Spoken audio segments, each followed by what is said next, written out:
Donald Trump and the United States is waging full-fledged war against international law, placing crippling sanctions on judges on the International Criminal Court who held Benjamin Netanyahu and Israel accountable for war crimes. Marco Rubio announced sanctions on the ICC president, Tomoko Akane, completely cutting her off from the United States financial system and freezing her assets. This weaponization of the dollar is exactly why the global majority is seeking de-dollarization and why the United States as the leading global hegemon is inherently destabilizing. The United States is literally targeting a Japanese judge, a country that is supposed to be a close ally.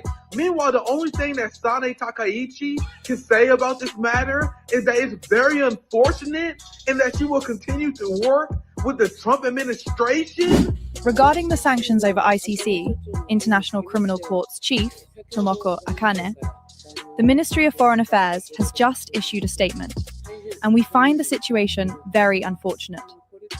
We will deal with this matter by continuing to communicate with relevant countries, including the United States. Another example of how Japan is an embarrassing country with no sovereignty that is under the thumb of the United States. The attacks on international law must be opposed by all Americans. If the ruling class truly believes that they are above the law when it comes to international courts, that will be reflected in their lawless behavior and their corruption back at home.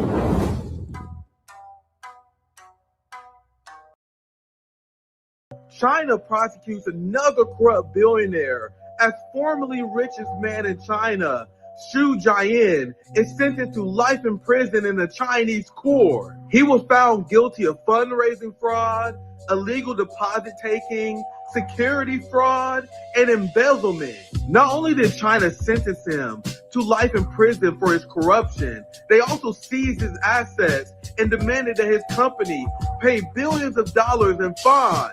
This is exactly why the Epstein class hates China. Compare this to the United States, where our billionaire class is completely lawless. In the United States, corruption is completely legal. They just have the nerve to call it lobbying. As China continues to prosecute their corrupt billionaires, in the United States, there hasn't been a single arrest of anyone implicated in the Epstein files and the mass of children.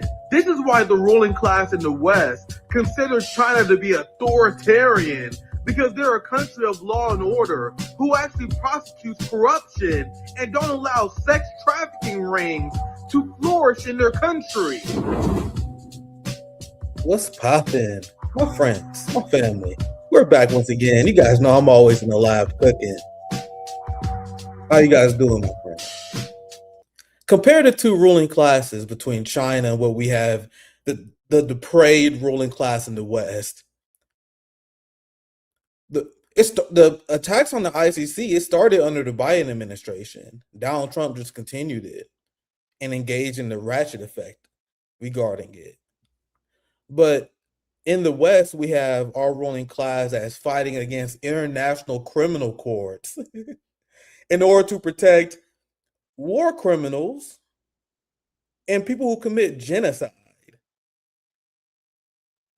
We have a whole ass administration who spend their time protecting pedophiles. Meanwhile, in China, anyone who caught committing sex crimes against a child is put to death. This was China's formerly richest man. This is why the Epstein class is horrified whenever people like me, who are not like part of the suitable left, who feel like they have to condemn China, Russia, and all the enemies of the United States, where my message is we should learn, the working class in the United States and the West, especially considering we've been under the boot of fascism and worker rights have been scaled back. We have lost this massive class war. We should be learning a lot from China, who brings their billionaire class to heel. This is what real democracy looks like. Evergrande was liquidated. His owner, they're now giving him life imprisonment, his assets seized by the state. Who lives in a democracy? The Chinese do, not you, not in the United States, because they actually hold their ruling class accountable. They hold their billionaire class accountable. They are very extremely tough on corruption. And that's the exact opposite of what we have in the United States. And I'll bring this up all the time, where we have like an entire class of people, Shabbat Shalom, an entire class of people who are essentially above the law. Do people realize how crazy this is compared to China, where anyone who owns capital is brought to heel?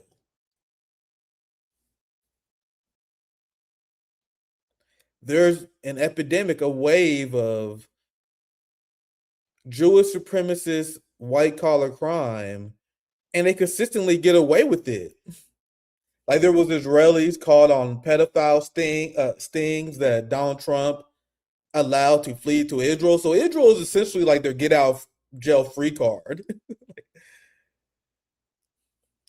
A lot of people like separate Israel and the United States, like Israel corrupted the United States. No, Israel is extremely important for the Zionist cabal who runs the West, because it essentially gives them and their family a get out for jail free card.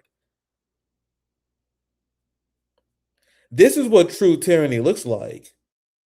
Look at all these headlines. You can find way more of this. Trump pardons Israeli officer who enlisted spy. Con man duped investors out millions. There's a historic trend of notorious Jewish supremacists, white collar criminals who always get the presidential pardon. Israeli official plan to meet decoy posing as 15-year-old in Las Vegas sex sting, said the police. Now, we have covered and we discussed how they have like these cults in Israel where they subject young girls and honestly the boys too to mass sexual harassment, trauma, and rape. It's a cult. It's been widely covered now, despite the fact that the Western media have been trying to cover it up. So not only do they engage in systemic abuse of their children, they come to the United States where they're granted immunity. There was a son of an Israeli diplomat who killed someone in a hit and run in Florida, and they let him walk because, once again, Florida is essentially an Israeli state. If you live in Florida, just know you're a second-class citizen. Pray that you're not a victim of a crime from an Israeli, because if you are, you never see injustice. So as China prosecute their capitalists, keep the capitalist class in heel, in the West, they make it clear to us all the time that we have a caste system. And liberals are okay with it. If you're part of the duopoly, you're supposed to be okay with it. This is why Abdul al-Sayed, one of the first thing he did was make a speech talking about how y'all love and cherish the Jewish people.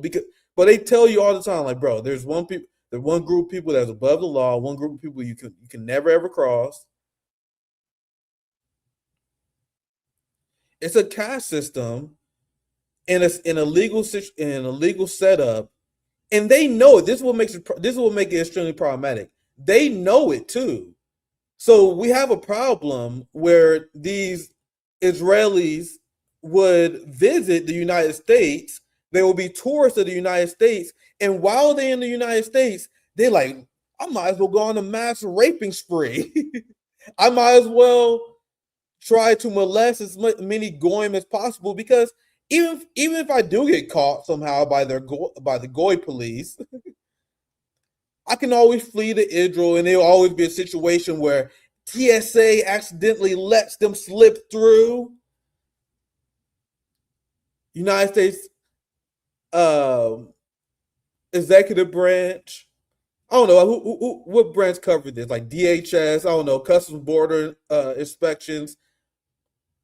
They always let these people slip through. Oh no, we lost another Jewish pedophile. Oh no, who could have seen that coming? I got the receipts. This is just another story. This has been a notorious problem for years now. I'm not just talking shit. I have the receipt. How Jewish American pedophiles hide from justice in Israel. So not only is white collar crime effectively legal in the United States, especially Jewish white collar crime, we systemically set up a system where these dual citizen Israelis, hell, not even dual citizens, a lot of them can just be straight up Israelis, foreigners, tourists in the United States, and they know they always got to get out of jail free card. And this is just another reason why maintaining the state of Israel is such an important goal of the United States ruling class. You can't separate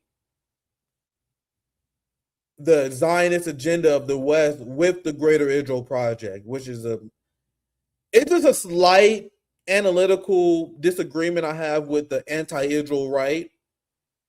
I'm not trying to pick a fight because I'm glad to see that many people on the right is now waking up to the issue of Zionism.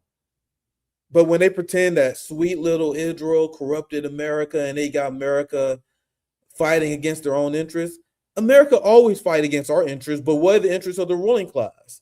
The interest of the ruling class is to create a genocidal settler state where their family can flee if they ever get caught committing crimes. Just another reason why it benefits the ruling class in the West.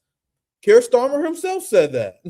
Keir Starmer said, yeah, of course I care and fight for Israel because I got family who live in Israel. So he want to protect their right to commit crimes. You know, I'm sure the UK is as guilty as we are.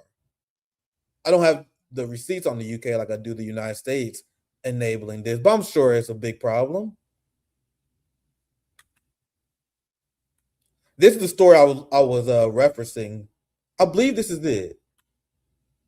Israeli government official arrested in Nevada in internet crimes against children sting, and then Donald Trump and the United States government. Once again, I don't want to make this about Trump derangement, even though there's a lot of good reasons to have Trump derangement. But this is really a systemic problem. The FBI ignored countless tips about Jeffrey Epstein.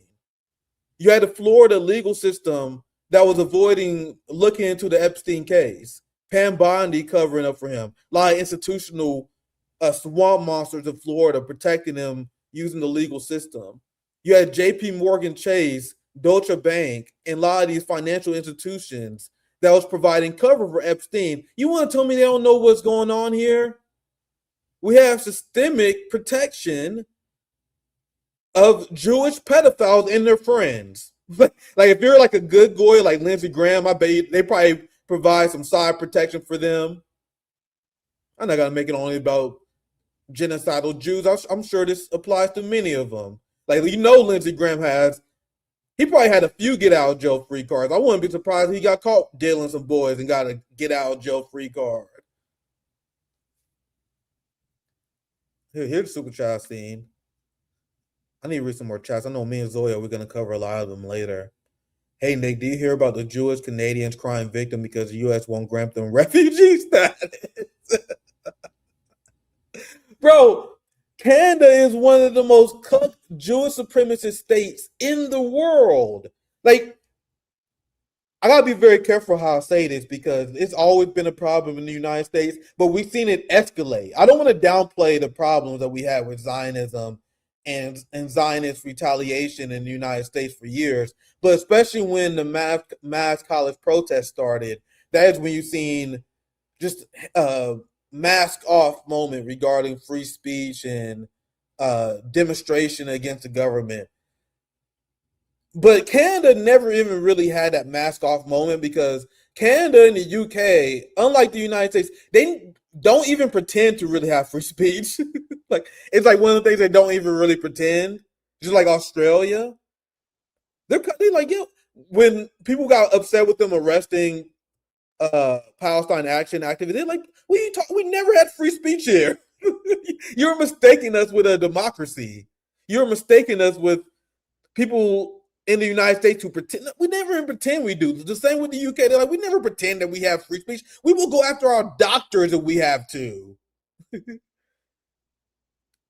So the point of Super Chats, Canada has always been one of those super anti-free speech and protective individual states. They have done everything they can to protect this massive fraudulent minority group, like this group of Europeans, a group of white people who convinced the world that they are some sort of minority group, so now they receive special protections.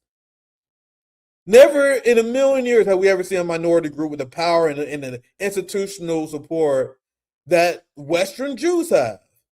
And we're supposed to pretend that they're exploited and they're hated the same level as descendants of slaves, African descendants of slaves. We're supposed to pretend that there's the same level of hatred for them as Anglos in the West and their hatred of Muslims and Islam and brown people and Indians. Like if you see what people be saying about Indians, what the kind of racial slurs I hear every day coming from Zionists too, by the way, they try to pretend that these groups of white people cosplaying as Middle East is somehow some sort of minority group that is being discriminated against. And everyone on the left will go along with it too. Zohran Mamdani legitimizes it. Abdullah Syed legitimizes it. Bernie Sanders, he talks about this all the time. Man, if it wasn't for the Netanyahu government, we wouldn't witness the rise of anti-Semitism we are seeing today. That people are discriminating against Jews because of the actions of Israel. Like, can you guys stop smearing the working class as bigots in order to get along with Zionists? Am I the only one who find that offensive that liberal Zionists do such a thing? Yeah, let's smear the working class. Let's smear our neighbors. Smear the people you claim you're supposed to be representing. Smearing the working class as bigoted in order to appease genocidal monsters as they pursue fascism. I tweeted this earlier today. I don't have time to do a long segment on this. But man, the counterinsurgency we have seen from the ruling class regarding the anti-genocide, anti-Zionist movement is going to go down in history. We are witnessing some legendary maneuvers by the ruling class because Zohran Mamdani is giving people bread and circuses. Political, hey guys, let's make an Instagram video about a pothole that I filled. You know, me doing my damn job. We went from people advocating for social movements to get us Medicare for all, workers' rights, holding the criminal ruling class accountable, fighting the police state, fighting the surveillance state, fighting the Patriot Act, and freeing Palestine. And now we have a left that is just celebrating potholes being fixed, water fountains being fixed. Do you guys realize what happened to the left? As Zohran Mamdani is still enabling Zionism. Look, Zohran Mamdani's NYPD is still working with Israel. This is corporate media. You know how many stories I've seen in corporate media? They're like, holy shit, Zohran Mamdani is not as scary as we thought he was. As people only focus on the hard right Zionist reaction, Zohran, there's a ton of these neoliberals that, hey guys, they're like, hey guys, no, Zohran is not really a threat to capital like we thought he was. You know, Zohran Mamdani is actually not creating a mass movement to create everlasting social change that will greatly harm the class interests of the ruling class. He actually not doing that. He just fixing some potholes. And they're like, whoo, thank God. Thank God. I can't believe we pulled that off. We was really worried for a second, especially when they lost Dearborn. People were leaving the Democratic Party in mass. It was like, oh man, we're fucked here. Then Zohran Mamdani came, and now no one in the Palestine movement in the United States give a fuck about anything no more. They literally annexing the West Bank as we speak. We're seeing fascism spread all throughout Europe. We're seeing a criminal Zionist class get away with genocide, slaughtering people in Lebanon. Literally, they are engaging in official land grabs. The West Bank is being wiped out by the state of Israel. Meanwhile, the United States left and gone to sleep. We win these elections, guys. Look how the Zionists are owned as they carving the West Bank up, as Palestinian families are being lynched, as Zohran Mamdani is continuing to institutionally support the fusion between the NYPD and the Israeli IDF, something that on the campaign trail he said he would oppose. So when you guys hear people say Zohran Mamdani is delivering, they are lying to you.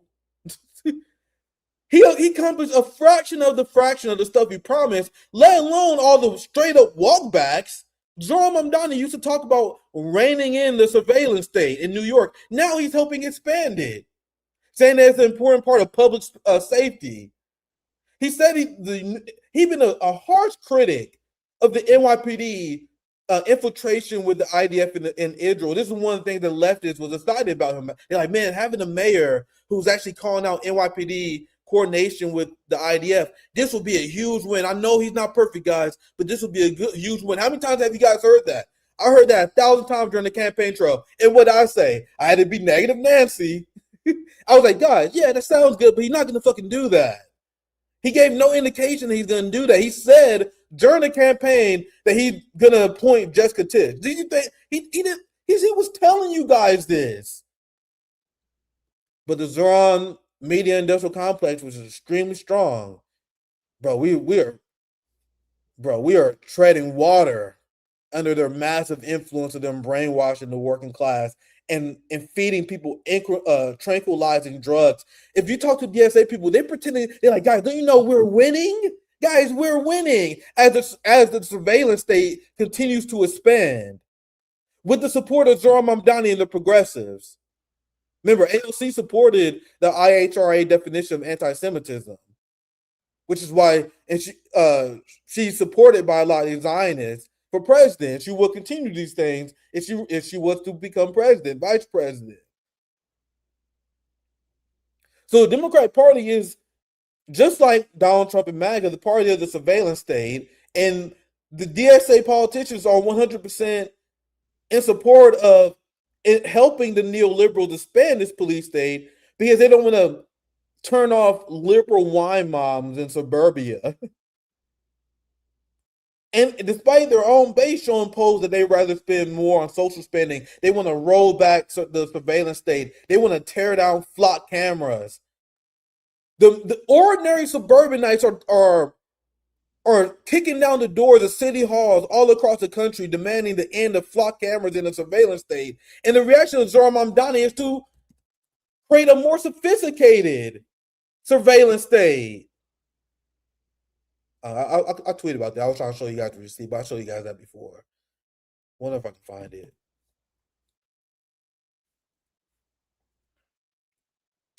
And every single rally, you will see them talk about how we had to resist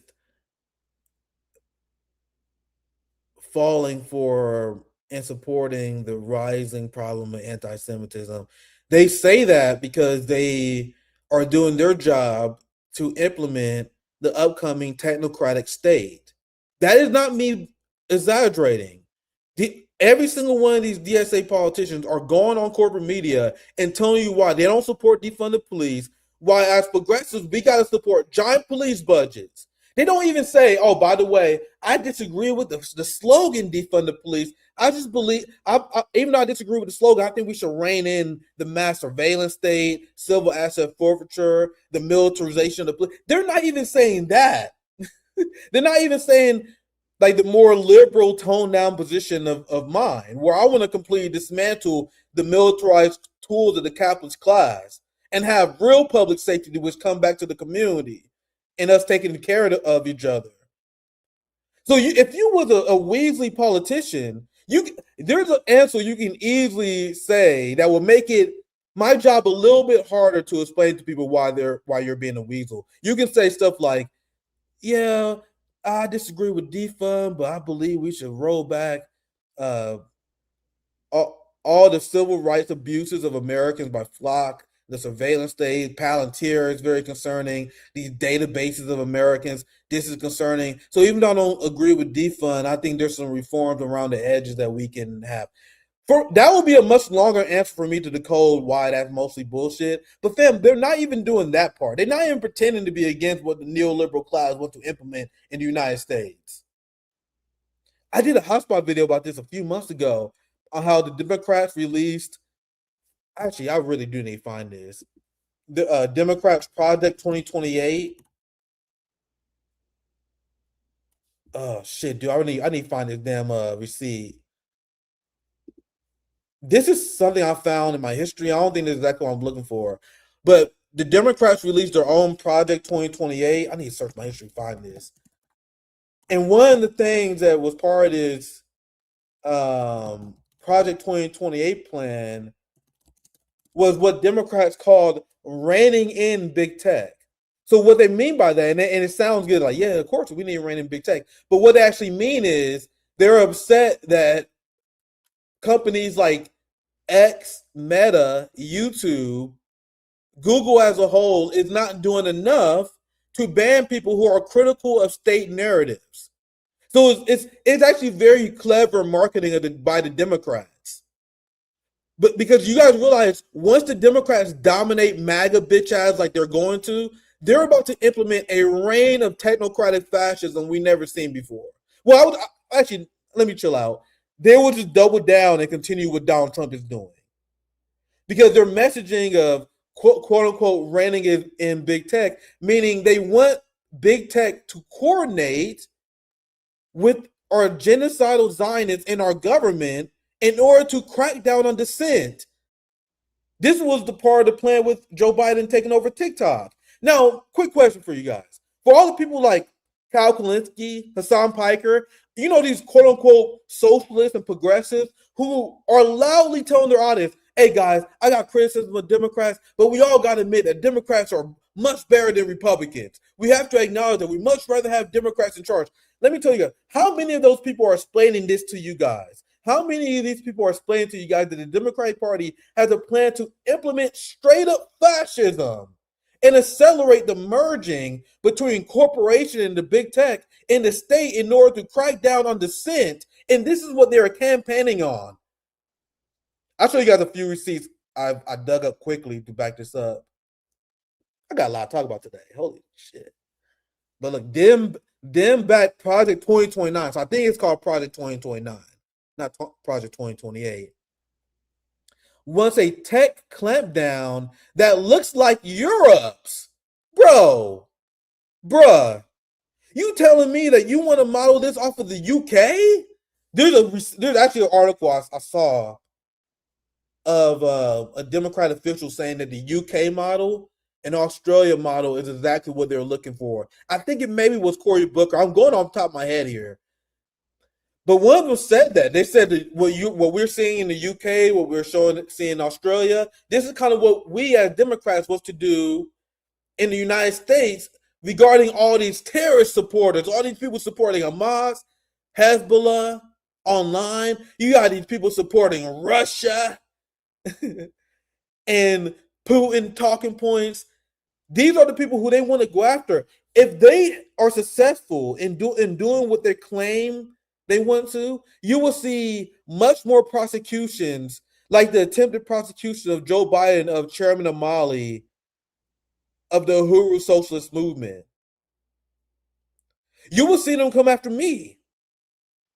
Hey, Nick, I saw you went on Press TV talking about how you support the resistance. Hey, Nick, I saw you went on RT talking about how you oppose NATO.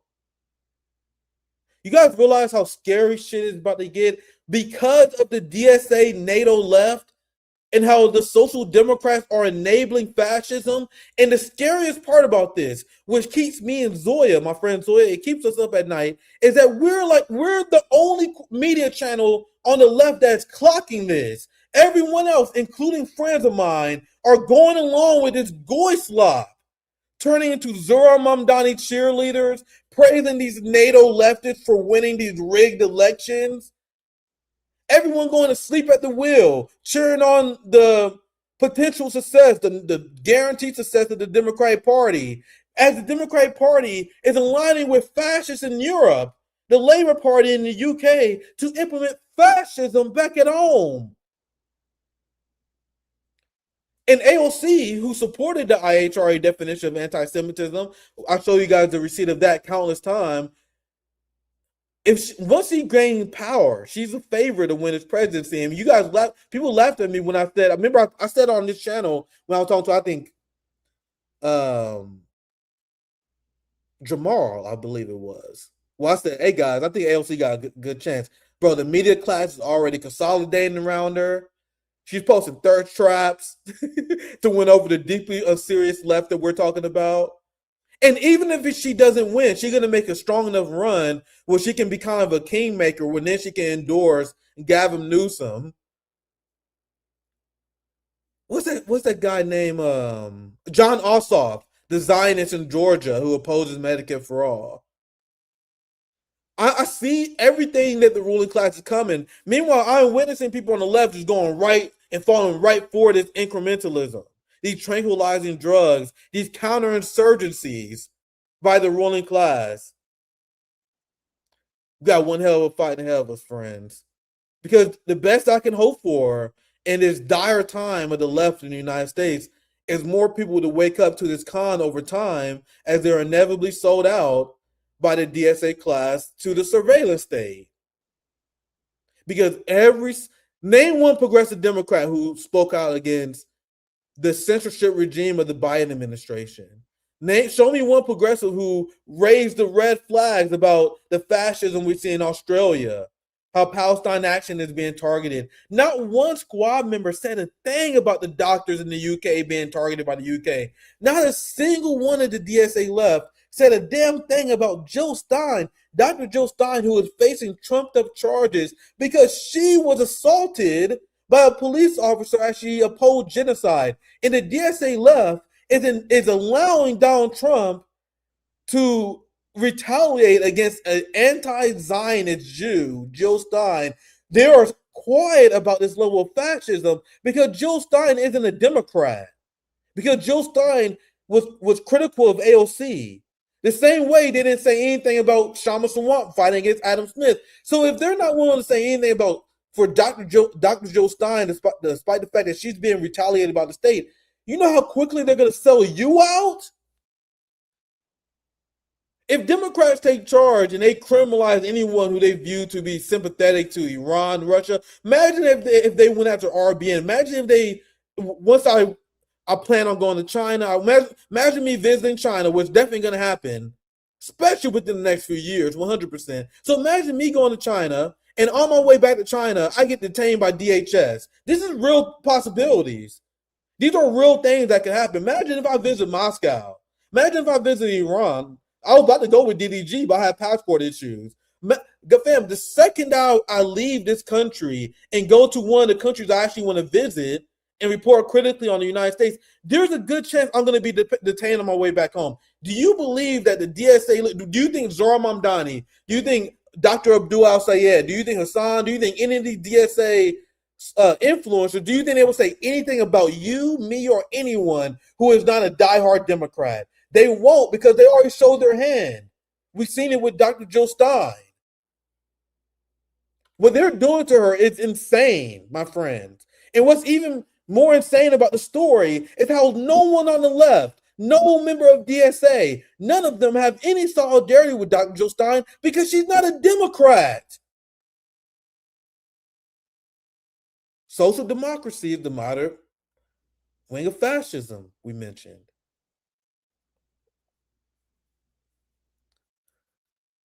Man, as much as I want to read some chats, I still got a lot to cover. I'm gonna bring Zoya in here soon. This name was cracking me up.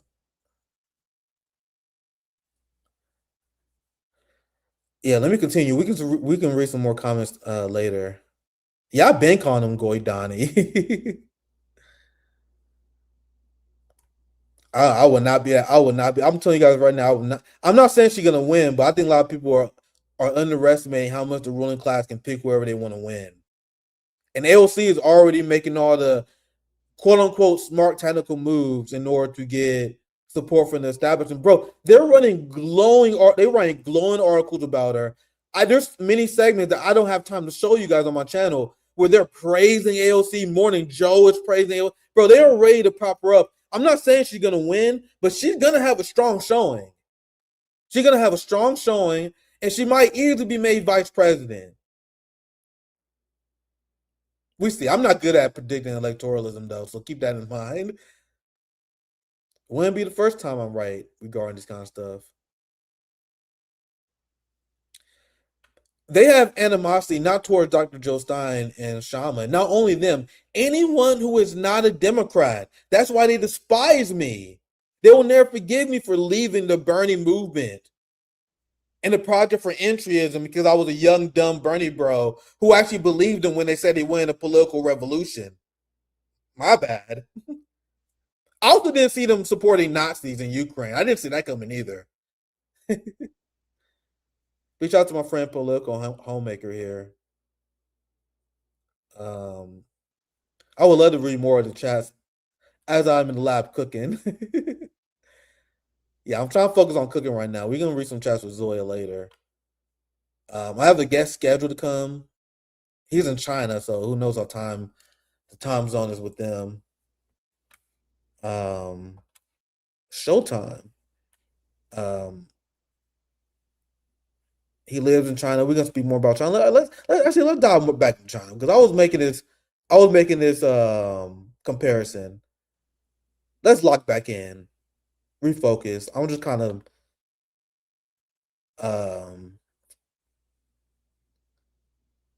of ranting here. So let's refocus. This is the original story. This is what I did my hotspot video on. Here's some more details for the people who are just now joining.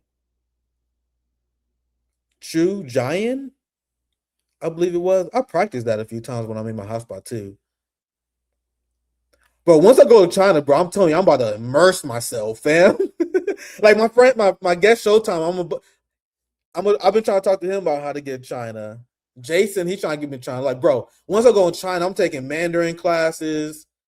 I'm taking dialect classes. I'm gonna try and beg one of them to fucking adopt me. I'm gonna look for a green card marriage.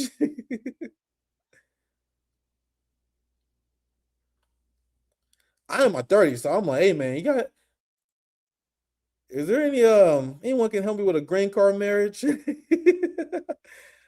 I can't wait, man. Like I'm actually very interested in learning Mandarin. I know it may take 30 years, but imagine me with a gray beard. Imagine me when I'm in my John Mubaraka mode, and it would be 30 years of hard work, but eventually I can speak fluid Mandarin. These are life goals, my friend. Yeah, hashtag send Nick to China. Does China, do they do the thing where they accept anchor babies or whatever? Bro, I swear I would look for a legal marriage so fast. Anyway, let's move on. I'm kind of just talking shit now.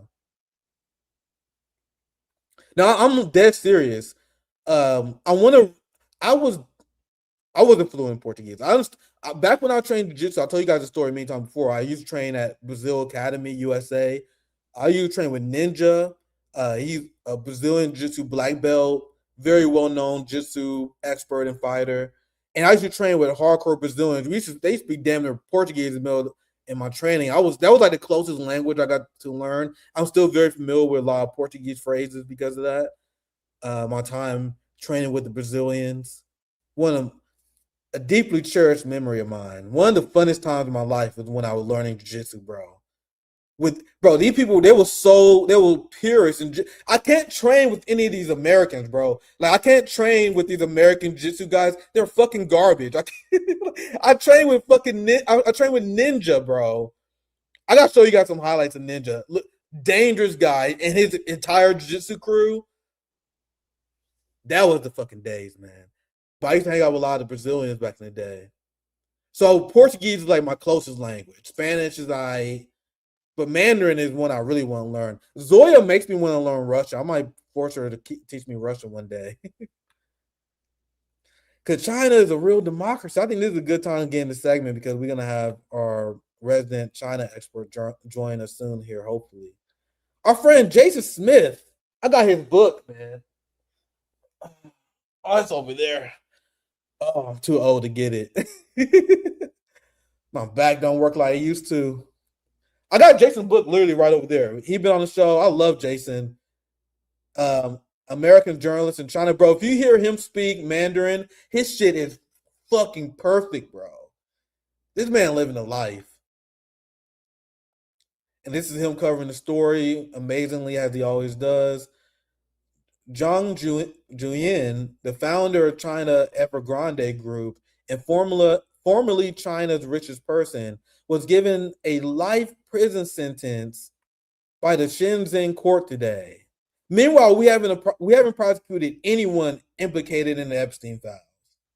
He was found guilty of fundraising fraud, illegal deposit taking, security frauds, and embezzlement, aka just another Friday on Wall Street. These are things that American capitalists do all the time. Meanwhile, if China catch them doing anything stupid, they will lock you up. China look at these motherfuckers like we wish you would. Give me a reason to seize your shit. Give me a reason.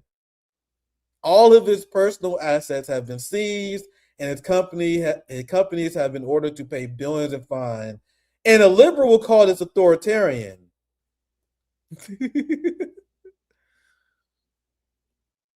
Now, this is justice, my friend.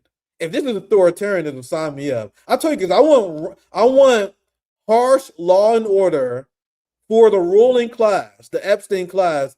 Relax, laissez-faire interpretation of law for the working class. Oh man, you have a parking ticket? Whatever. Come on, let's waive the parking ticket. Like relax.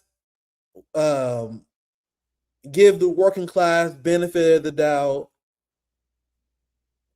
Not the corrupt ruling class. The Epstein class, none of them deserve benefit of the doubt. I think you're actually be locked up for being implicated in that shit. Damn near. Hell yes. And if you look at the Chinese diaspora, the anti-China Chinese diaspora, oh, you know, this is how you know she's a Fed. This is how you know she's a Fed. Look, from Washington, D.C., a human rights and democracy researcher. I bet you if you search her tweets about Israel, you will understand how much you really care about human rights.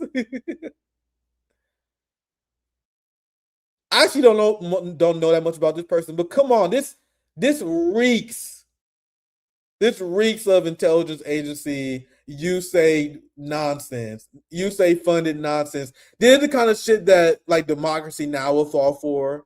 This is the kind of shit that TYT will fall for, Majority Report fall for. Nah, we sniff these motherfuckers out.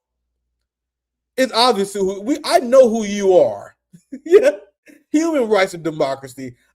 So we need to search her account for Israel right now, see what she says about Gaza. But you know, when she said that, she really talking about just China. Oh, so let's see what she says. The precarious fate of China's uber rich and powerful. So, if it's not clear to you guys, this is a tweet from this deranged USAID funded Fed in the China diaspora. You notice how the West consistently used these useful idiots. She is complaining, and she wants us to be distrustful and to hate China because they hold their uber rich and quote unquote powerful accountable. They actually have law and order, and you guys see how the Chinese diaspora is decrying this. What is the alternative that you're advocating for? Like the precarious fate. Can anyone think of the uber rich and powerful? Yeah, but this is the obvious counterpoint. Will you rather your society never punish the corrupt instead? This is peak neoliberalism. They don't believe in law and order for the ruling class. They believe in police states and surveillance states for you, the goyim, the working class. Now you see how China has exact different an opposite approach. But the brainwashed you say diaspora wants you to believe that holding your criminal ruling class accountable is authoritarianism and an affront to democracy. Remember, she's a human rights activist. Have you ever considered the human rights of corrupt billionaires who engage in fraud and embezzlement?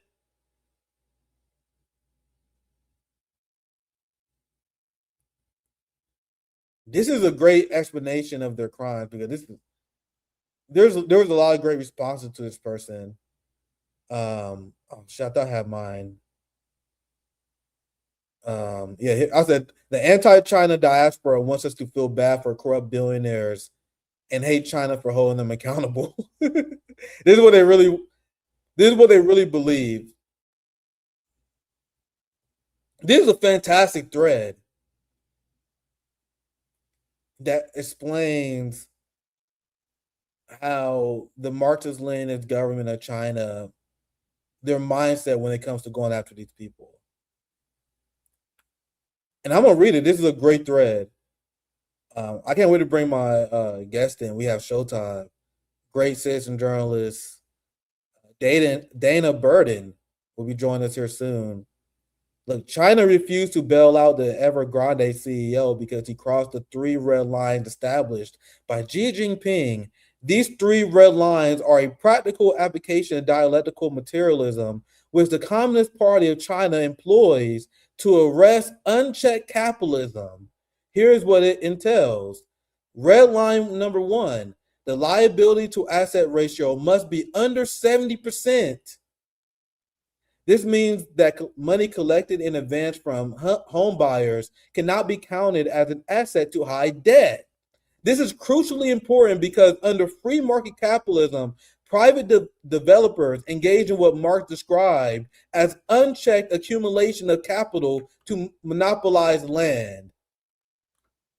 Meanwhile, you got a bunch of dipshit NATO leftists who support Nazis in Ukraine, by the way, who support politicians who openly call themselves capitalists. They will then have the nerve to tell you that China isn't pursuing the path of Marxist-Leninism and socialism properly. Yeah, you as an American socialist who accomplished nothing for the working class, yeah, you lecture China some more. I got to speed this part up a little bit because I have a guest waiting. So I'll read the main point and then just a little bit of the paragraph displaying it. Here's the red line number 2. The net debt to equity ratio must be under 100%. I'm reading it trying to study. I'm like, brother, what the hell are you talking about?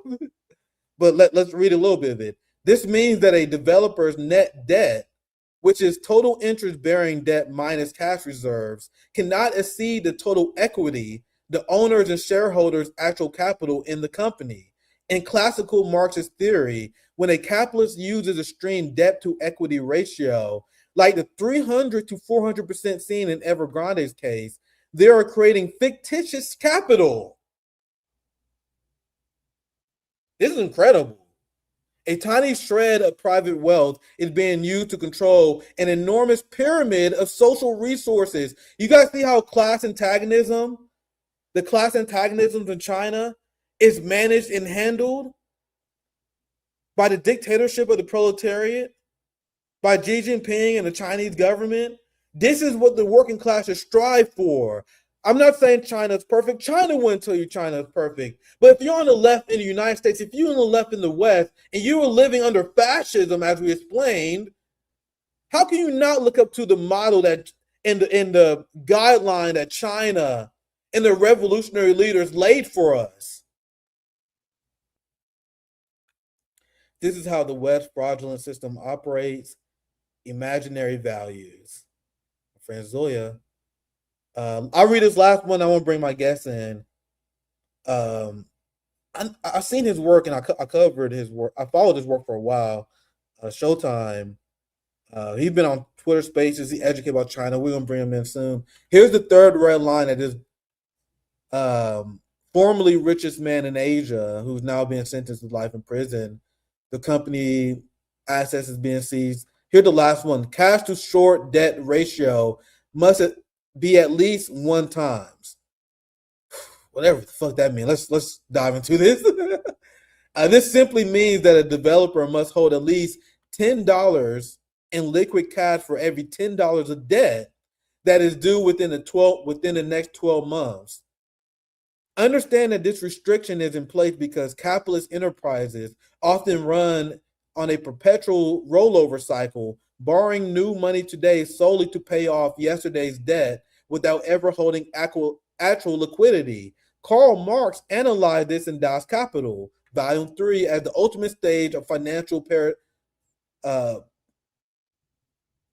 parasitism, where the firm becomes completely severed from the reality of material production. Once again, big shout out to this person. This is a great analysis. As you guys see, as I mentioned many times before, I still got a lot to learn when it comes to this stuff. What a fantastic analysis and an explanation why China is throwing the book at this person. And even though I struggle to understand the nuance of what the guy was talking about, I'm like, man, I feel like we implemented this stuff in the United States. That would help us out in our corruption a lot, wouldn't it?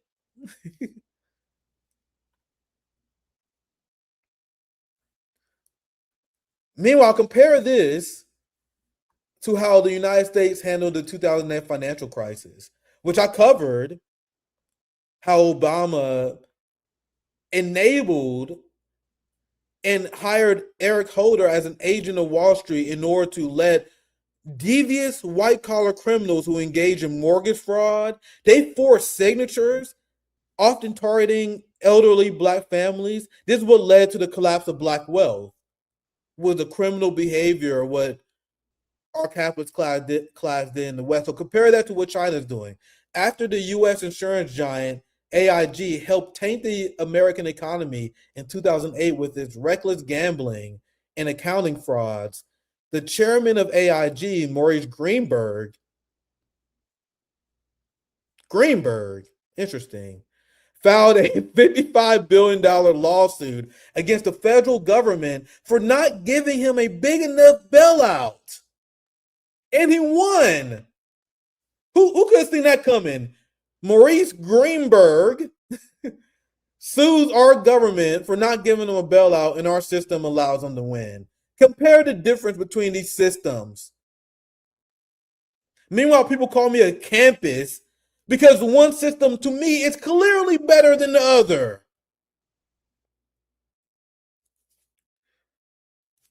All right. I think we can bring our guest in. Hopefully I have the name correctly. I know him. I know them at Showtime. That's why I kind of messed up the introduction. But we have Dana Burden, aka Showtime. I followed him on X for quite a bit. Living in China. How you doing, my friend? Welcome to RBN. How you doing, my friend? Doing just fine. Thanks for having me. Can you guys hear him? I hear it. The audio is kind of low. Can you hear me? I can hear you fine. Let me see. Zoya, chat. Is this just me? Check. Hey, either way, I think we're good. It's kind of low. Let me. The volume is a little bit low. Can you guys hear him? Let's quickly. I'm looking at the chat here. I think we're good. I think we're good. I think that mostly on my end. The audio is a little bit low, but I think we'll be fine. Be well. I appreciate you joining us. You are a poet, author, living in China. How long have you been living in China? Since 1999. 1999. How is it there? What do you think is the biggest misconceptions that people have in the West? I want to get your thoughts on China cracking down on corruption, especially them going after billionaires. But as someone who lived there for a very long time, how did that even get started out? What led you to move to China and how it's been living there for the last few decades? Yeah, let's just start with why I'm here and how I got here. I've told the story a lot, and I need to reflect on it more, how I tell the story. I want to tell the story a little differently than I've ever told it before while I'm here on your network. And first and foremost, thank you sincerely for having me on your show. Truly appreciate it. I respect the work that you do. I want to get more familiar with who you guys are, your background. I was aware of Rome he was one of the first people I saw on Twitter audio. And I heard about this cat from Detroit. And it was the experience was so deep for me. I'm 10,000 miles away from home in China, basically in a state controlled by a communist party.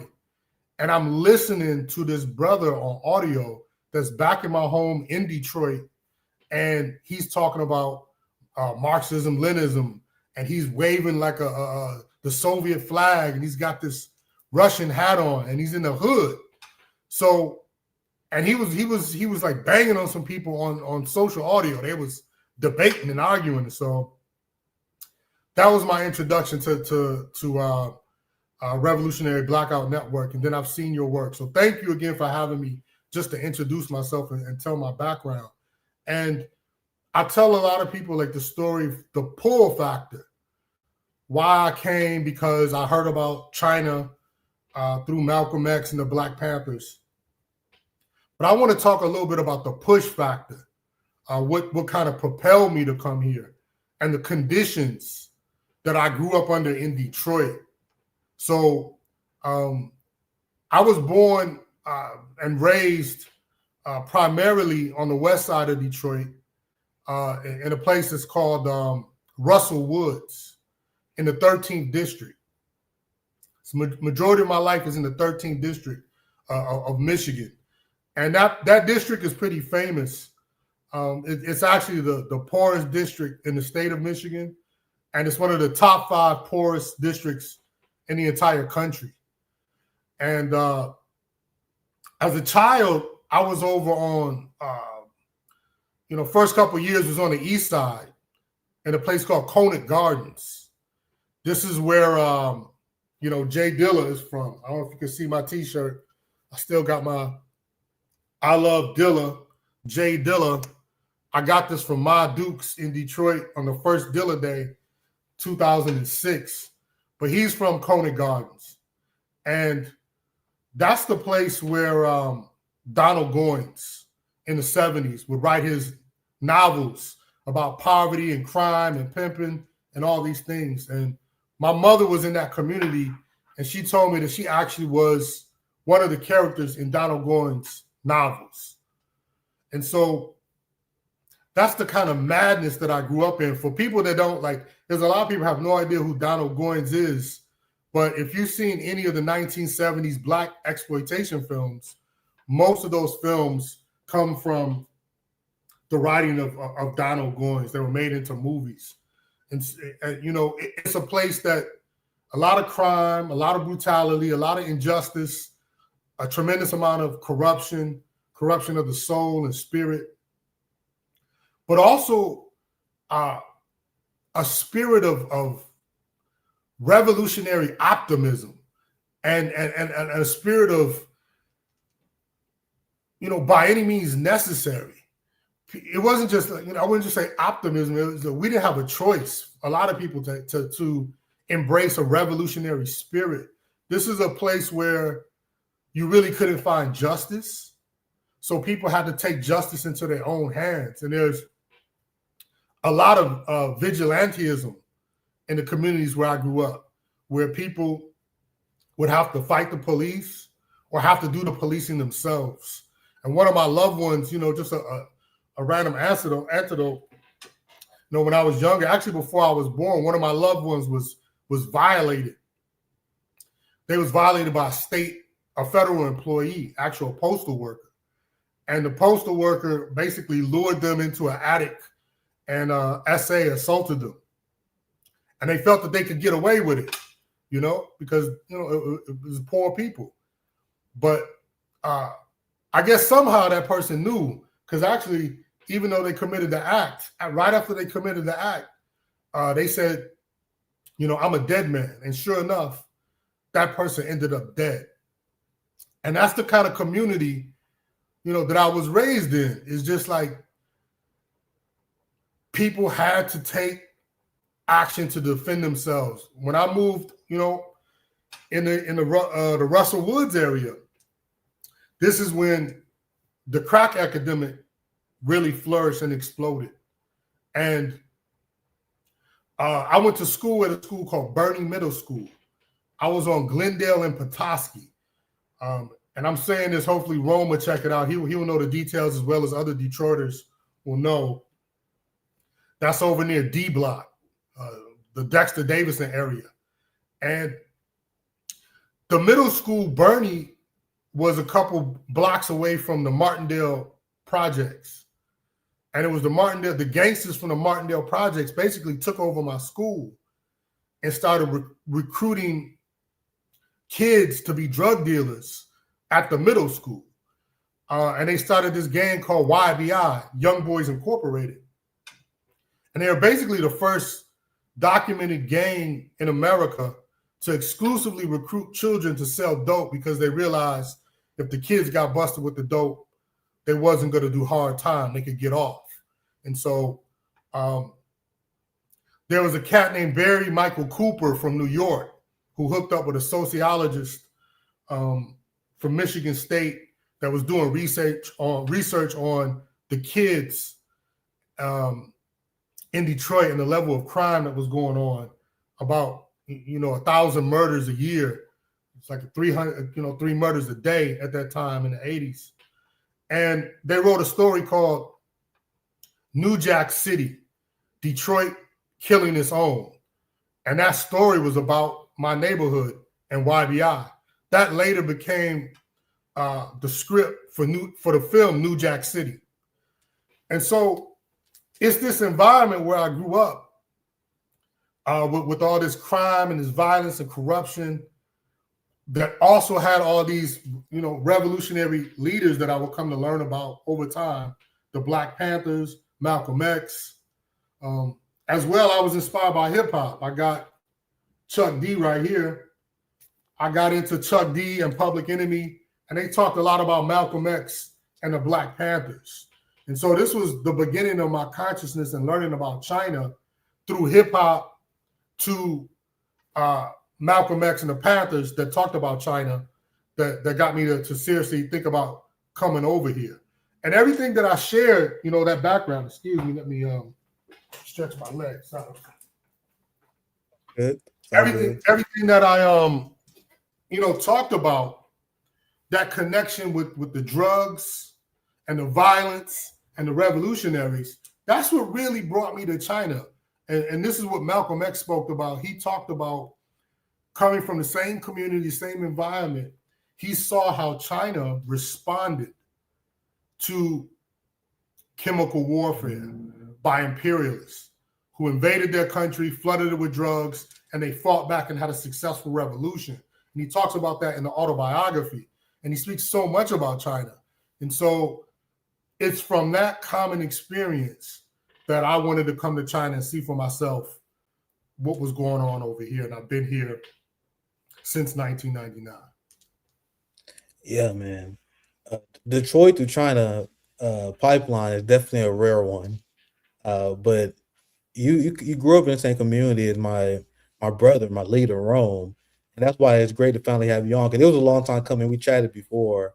I was aware of your work. And Rome, he had the same fire for me. This is why I follow him to the death. He's my leader. He's the one I roll with, because you guys can see that Rome is not reached, or he doesn't react well to like DSA entryism, because our community, especially Rome, and as Showtime is playing here, we was a victim of this fascist government and the violence they waged against our community, the instability that they created that is by design. And you guys can see by the life experiences that people like Rome and Showtime have and what this fascist state put our communities through. This is why we're not necessarily interested in negotiating for reforms and willing to back up the police. And that's why what I call the toxic positivity, what I see with the professional managerial class, like people like Zoran Mamdani. I told you guys, like, I'm not like most people. I see him going around that fake ass smile, that the fake toxic positivity, everyone must be uppity as there's genocide going on, as the police state is cracking down. Well, your guys' energy is not matching the moment. Like Abdul Al-Sayed is doing these Blue Clues commercials, singing because he want to be a celebrity. Their energy doesn't match the moment, and it never appealed to me. That's why when I met Rome, even before I called myself a communist and Marxist, I told this story all the time. Like that was more. I wouldn't even call myself this back then, but I was more of a social democrat, where I wanted to hold our government accountable. Then I met Rome, and we had our early streams. He was doing. We did Communist Corner. I'm sure this is when you heard of him, when we used to have these debates with fascists. Rome used to yell these fascists. And I remember one time we had a conversation when Rome was like, "Hey, Nick, you're actually not a communist? I thought he was a communist the entire time." And listening to Rome and seeing the life he led and having him explain to me why he calls himself a communist and why he engaged in revolutionary ideology, I'm like, yeah, this is exactly what I've been waiting for. That's why everything that I learned after that, when I read theory, I'm like, dude, this is damn near ingrained into me. This is what I always kind of felt, but I couldn't really articulate it. And so you kind of had the same upbringing and revelation, right? And that's kind of why Rome, just like our revolutionary ancestors, this is why we start out as a friend and leftists, they will be smeared as tankies today because they were friendly with the Soviet Union, they were friendly with China. We don't view the enemies of the United States as our enemies. Anything you want to add to that, Showtime? Yeah, well, I think, for me, the theory and the academic side, I was always a bit of a nerd, and I've been indoctrinated basically in a sense, to a lot of leftist, socialist ideas from longer than I can remember. And right. It was always there, but I didn't really fully understand the theory. And I got to college, I was fortunate. I went to a really good college and an excellent program. I went to Michigan State. I was at James Madison. And they put me in this program called social relations. And social relations is basically Marxism. That's really what it is. It's teaching you, the fundamentals of Marxism. And that's what we learned.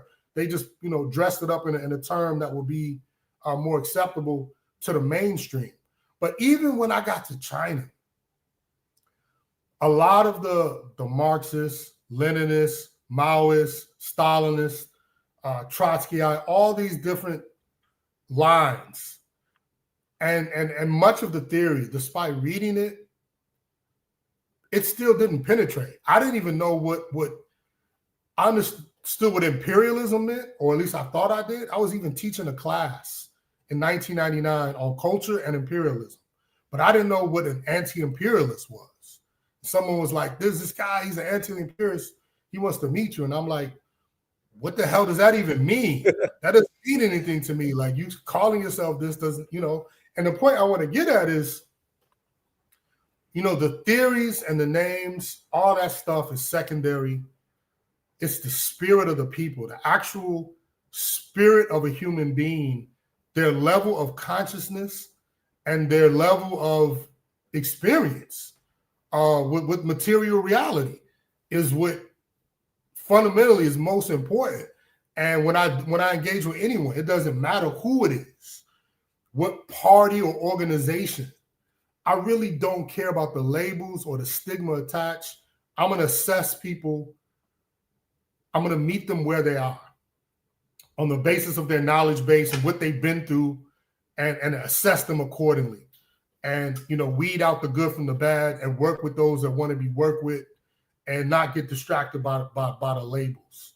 And so someone like a Rome, that's why, like I said, I first experienced him on social audio. I didn't even see them, and I just heard it. And I swear, I was right there with him. He brought me back to Detroit. I felt like the energy that he had, I was right wherever he was. He transported me right back to the hood. I could feel the cold of the Detroit winter.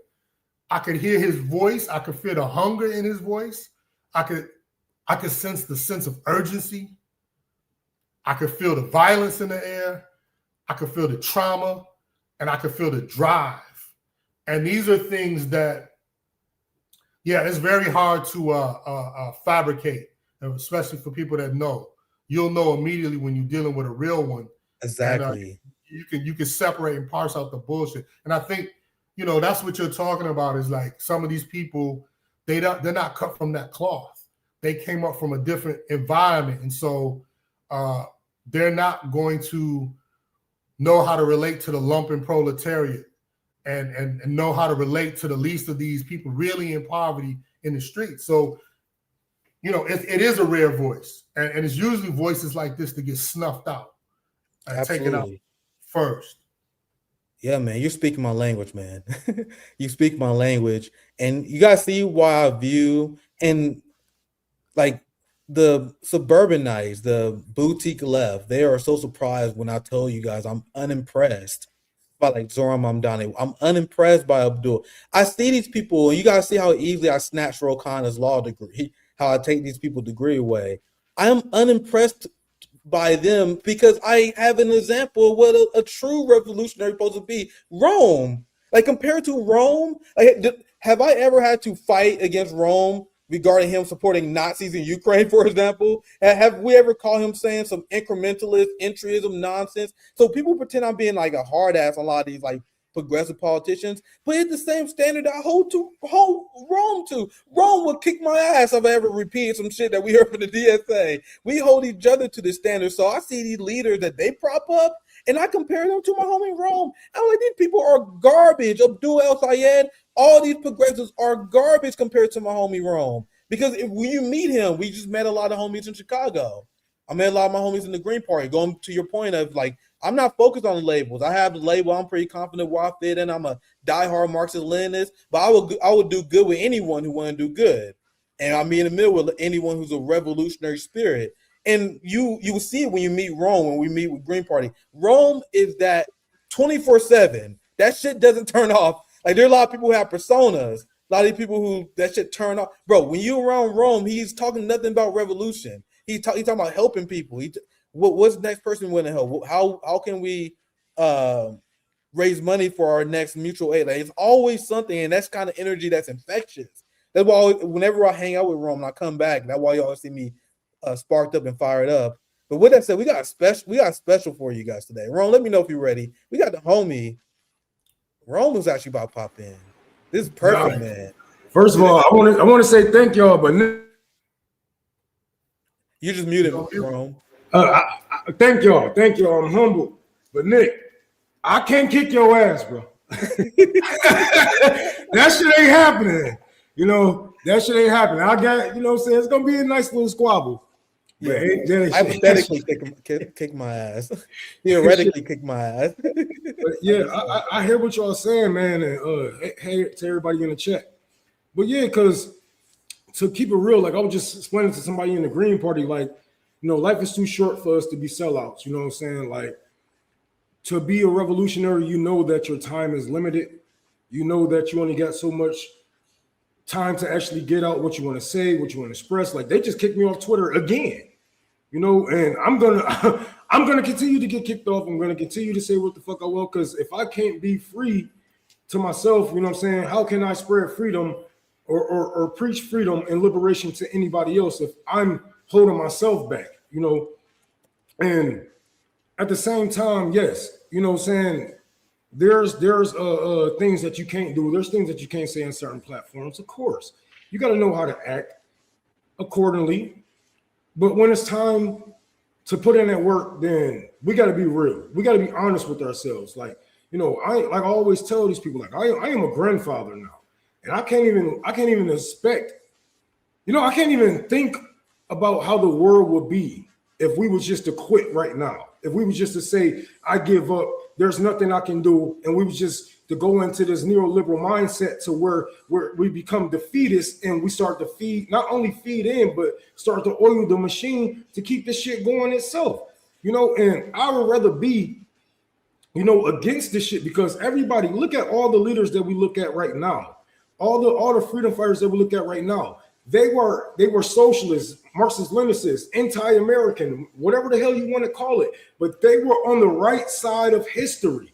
They were on the right side of history. And my thing is with these DSA type of guys and these liberal people, they always say what's popular.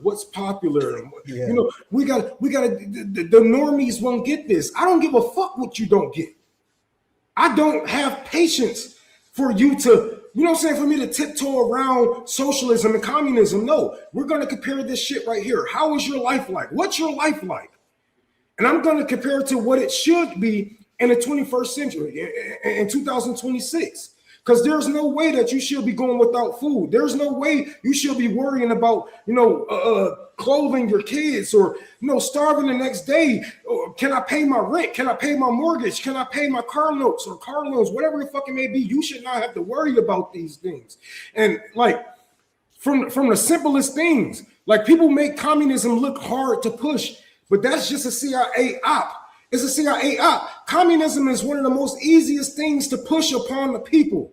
All you got to do is be bold and be strong about it and know what the hell that you're talking about. That's all it is.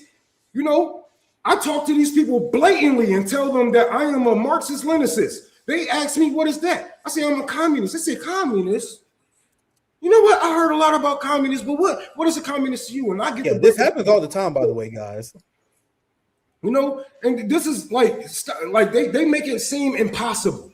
They make it seem like it is a hard task. They want you to believe that these Americans are too dumb to understand what these words mean and what these political movements brought them. Because if I go into black communities, and people say, well, I got a problem with socialists and socialism, I say, you ain't got a problem with the weekend. You ain't got a problem with your Social Security checks. You ain't got a problem with retirement. You ain't got a problem with women rights, gay rights, black rights, civil rights. You ain't got a problem with any of those things.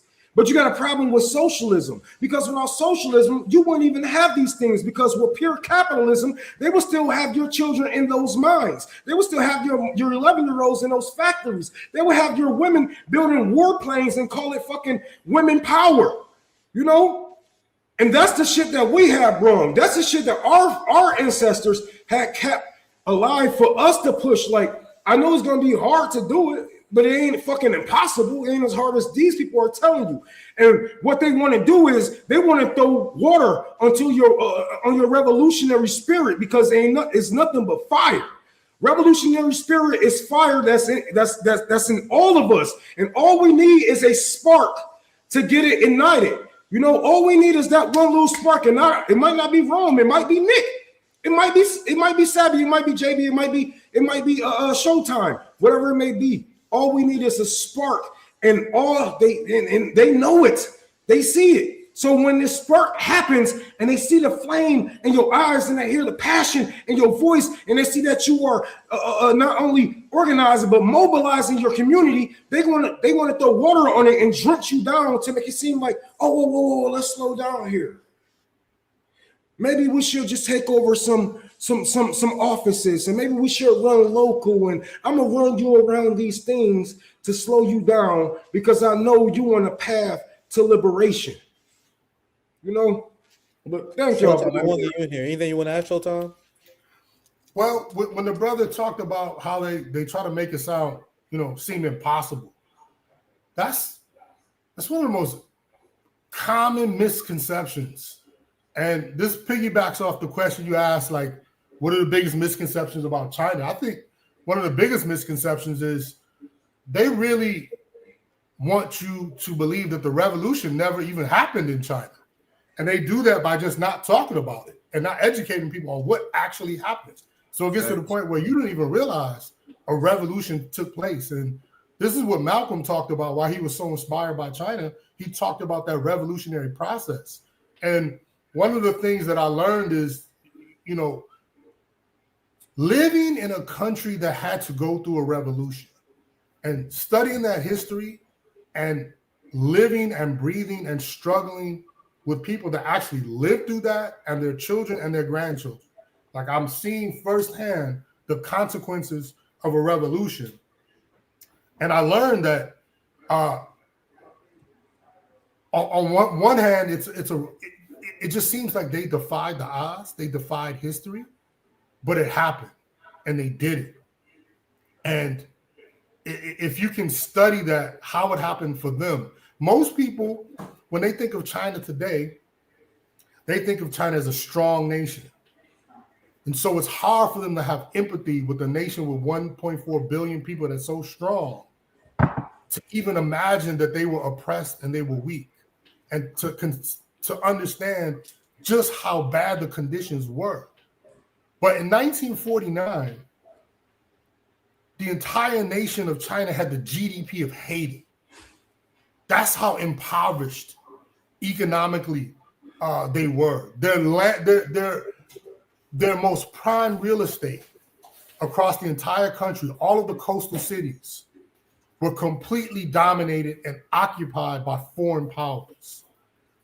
The Western powers controlled the ports. They controlled what came in and what came out. So they basically had an effective trade embargo, and they could limit what technology came in, and they could limit and control the cost, the prices of anything that went out. And they created apartheid states right here in Shanghai. I'm living at the border of an apartheid state. Like, I live behind me is a river. And that river, just like in Detroit, we got a dividing line, 8 Mile, where the blacks and whites used to live. The hallmark of imperialism is apartheid. In Shanghai, the American and British settlement was separate from the Chinese settlement. They literally controlled the land. They owned the land. They set up their own police force, their own courts. And Chinese were second-class citizens. You can see the movie Fist of Fury where Bruce Lee goes to that park. And the sign says, no Chinese and no dogs allowed, in their own country, on their own land. And the conditions where Chinese people were living under, everybody was doped out. Everybody was on that stuff. Every corner, every woman. Like, I know a woman, she gave me a family heirloom. She gave me some Chinese coins from the Qing dynasty. This is her, like, one of her precious family gifts. And she gave this to me that was given to her by her grandmother. These Chinese coins, how she got the coins, her grandmother she worked in the market as an opium slicer. She'd get up every day and go to the market and slice opium, and then they would give her the coins. That's how she earned her money. That's how close of a generation it's connected to. I literally met a person who passed that on. And to have an entire country dominated, overrun with 8 different nations, took your land, got you dope fiend out, controlling all your politicians, and be able to muster up the spirit to kick them out and to get your country straight after 100 years of subjugation. If that's not motivation, if that's not something to learn from, I don't know what is, especially for our people in these dire conditions. What do that sound like, though? That sounds like how they did the black community, flood our community with drugs, poison us, and get corrupt politicians in office, sell off our land, and sell off our everything from the churches to all of it. So this is why I stand with solidarity with my Asian brothers and sisters, and like we have way more to gain with each other than being against each other, especially while we fighting for communism. Because we all know who the enemies is. You know what I'm saying? We all know who the enemies are. And that's where we should focus most of our energy towards, because we could be sitting here bitching at each other about, oh, you're not a true Marxist, you're not a true this, you're not a true that. That shit don't do anything for anybody but, inflate your ego and make you feel better about yourself. But it don't feed anybody. It don't help anybody. It don't put clothes in anybody back. You know how I settle debates? I just go feed somebody. Fuck it. I'm not about to sit here and talk about, well, Marx wanted you to do this, and Xi Jinping, and all that. Guess what? Here you go. You know what I'm saying? Oh, well, the workers want to, you know what I'm saying? Like, everybody who work for me, everybody make more than me. Everybody make more than me. You know what I'm saying? I'm not to the point to where I'm like, oh, well, I got to make all this money and I got to get all this bullshit. No, because the whole fucking point of RBN, of the Care Party, we move as Marxist-Leninists, the people is first, and the people is everything. Because without, the mindsets of Nick and all of these great people who have been a part of RBN, it would be nothing. It would just be a dream that me and him had thought about, Like, hey, it'd be nice if we had got together and put a black. Yeah, it will be nice. It will be nice, right? It was, to me, it was common sense that, because the second that me and Rome hooked up, we immediately vibe with each other. I'm like, yeah, if I'm gonna build something, I'm definitely building something with Rome. He's my leader, and that's, and listening to the story about China and what they build, listen to the amazing story that you explained, Showtime, about how China struggled. It's why I'm have like a feeling of revulsion when it comes to interest politics, when it comes to liberalism as a whole. When people wonder why are you railing against DSA, why are you railing against Zoran? Don't you guys want to build something that will last for generations? How can you read the once in a generation story of Mao and how he unified China, how he completely destroyed these warlords that was propped up by the British and the French? When you had China that was occupied by Europe, I explained this on my channel before. They average a famine every year under British rule, under European rule. A famine every year, manufactured famines. And then Mao and the revolution came. Not only did they end sexual slavery in China, they ended the forever pattern of famine. And by freeing their people, the West never forgave them for that. That's why they had blockades. That's why they waged economic war. They played a big part in the massive famine in Mao's early rule. This is the famine everyone's always bring up.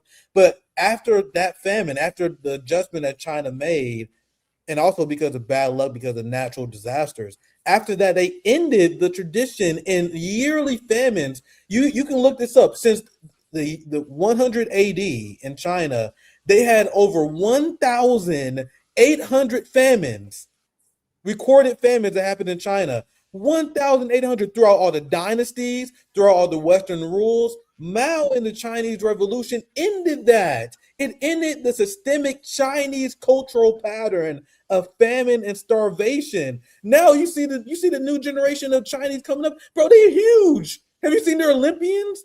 Bro, they are one of the most nutritious population on earth, and they went from being a humiliated population. So I see the stories that Showtime share. I see what they go through. I'll read its history that the professional managerial class left scoffs at, they don't talk about, and they don't want that for their own people. One thing I say, and I won't get Showtime back in here, because I'll explain how there was this social media influence on Red Note when there was a lot of Americans posting with Chinese social media users, and he was explaining how he was sympathizing with a lot of the Americans who saw how beautiful China was. He was very happy that Americans saw their amazing infrastructure, all the victory of the Chinese people, and he was explaining how Americans who want to move to China are kind of misguided.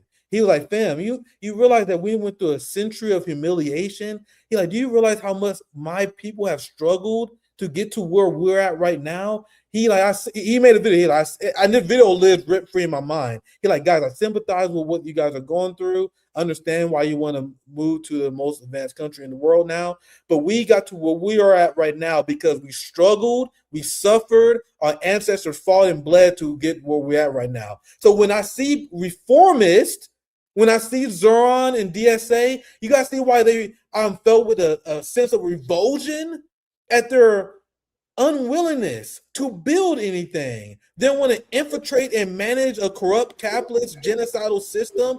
Them pushing for reformism instead of building something that our kids and our grandkids can be proud of.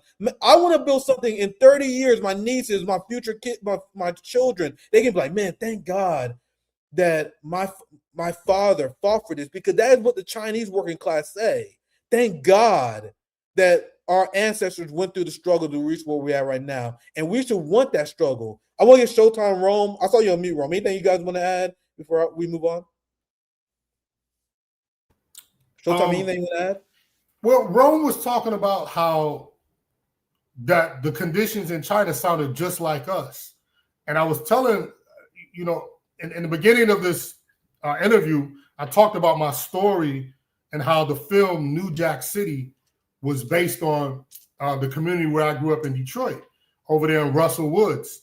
I was telling them I went to Bernie Middle School, where YBI was founded, and grew up around all that madness.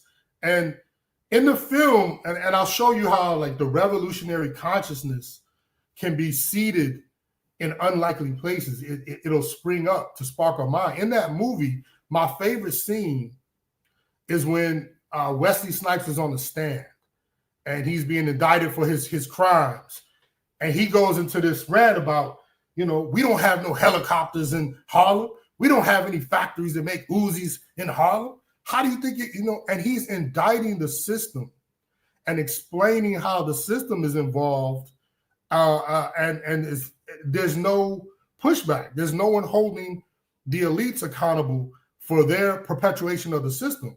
What's interesting is I didn't know until later that speech was modeled after a speech by Malcolm X. Malcolm X gave the same speech. This is On the Side of My People, one of my favorite books on Malcolm, On the Side of My People, A Religious Life from Malcolm X. But that speech that he gave in Harlem, where he talked about that, and what made Malcolm so dangerous, Malcolm was a drug user. He was addicted to drugs at a young age as a little boy, smoking weed in Lansing, in the cornfields. He got on all that stuff when he was out in Boston and Harlem, and he was selling it. So he was a user and abuser. He goes to prison, and he meets this dude from the Far East that starts to teach him techniques on how to clean up his life and get off those drugs. And he also learned how the drugs were put there. And when he got out, he was a menace to the state on two fronts. One, he was cleaning people up from the drugs, getting them off the drugs, and against the will of the state, because they want to perpetuate the drugs and keep you addicted and keep you down. And then two, Malcolm was identifying the state as the person selling the drugs to the people. And so they had to assassinate him for that alone. And, I don't know if people realize when Malcolm got killed, the CIA and the intelligence operatives, they leaked the story that he was killed by China. They said that it was the communists, the Cubans, and the Chinese killed them because they were selling drugs to blacks, when it was actually the opposite. Malcolm was meeting with the Cuban ambassador and the Chinese ambassadors in Ghana, and they were teaching them revolutionary struggle. They were training him to be a revolutionary, and they were teaching them as well, sharing their techniques for getting people off of drugs, what they shared to the Black Panthers. And so for me, the state, the military-industrial complex, and the war on drugs is the heart of the story for us. That's ground zero. Until we have the courage to stand up to the war machine, who are the real drug dealers, and stop the scourge of that, we're not addressing the primary problem that's plaguing our community, which is, we can't develop the revolutionary consciousness and build a community because we're afflicted by these drugs. And no one wants to talk about this stuff, because this is the stuff, when you really start to name names and get into it, this is how you get on the hit list. This is how you get disappeared. When you start calling them out in the state of Michigan. The reason I was so radical and angry and determined, all my OGs got wiped out. All my OGs got humbled by the state. I was mentored by Ahmed Rahman. He spent 20 years in jail for cleaning up the dope dealers. He was cleaning up a dope house, but he got set up by the state, and he killed like a college kid in the dope house that he was going in to clean up. But it was a setup by the state, and he spent 20 years in prison for that. Brother Jamil Alameen, H-Rap Brown, I would go down to his community in Atlanta.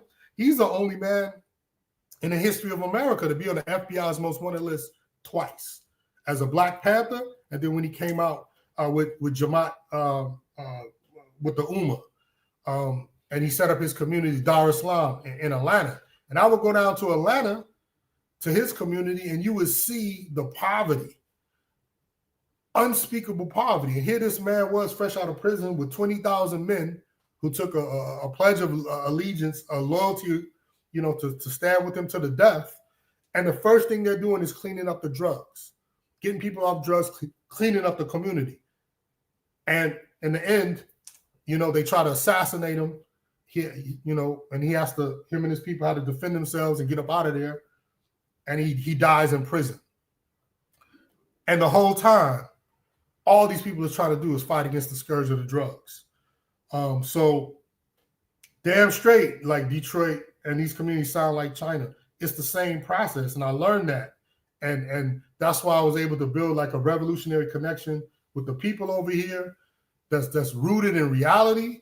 When I came, no one in 1999, no one would have imagined that China would be the economic powerhouse that it is right now. No one would have predicted that. That wasn't the reality that I came from. I came, everything behind me right here, that was a favela. This was a slum. This was it was worse than anything in Detroit in 99 when I arrived, this section of town. Shanty roofs, people living in squalor, that was still going on as late as the 90s. Yet they fought back, and what they did was hold the people in power accountable. They held, in America, they tell us we got to be soft on the capitalists. We got to be soft on the political class. That's freedom. Freedom is being soft on them. You live in an authoritarian country when you're tough on the politicians and you're tough on the business people. We don't want that. We don't want people punishing them. No, but they'll punish the poor. They'll punish the hell out of us, but do nothing to these guys. In China, it's the opposite. They'll allow people to come into a political class. They've allowed for a capitalist class to exist so that they can compete and so they can reap the benefits. But they have a responsibility. They're not allowed to control the government.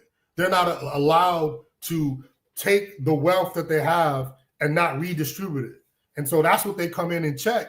And they put the hammer down. They put it down. They actually execute these mofos when they steal money and they don't give back. And so it's doable.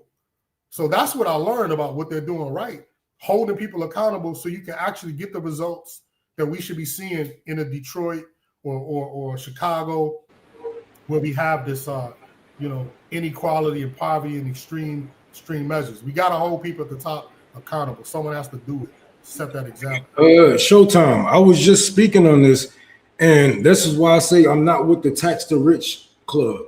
I'm not with that crew. I'm like, because tax the rich it isn't a moderate position. It is a right-wing position because it causes for you to even coexist with these type of people, right?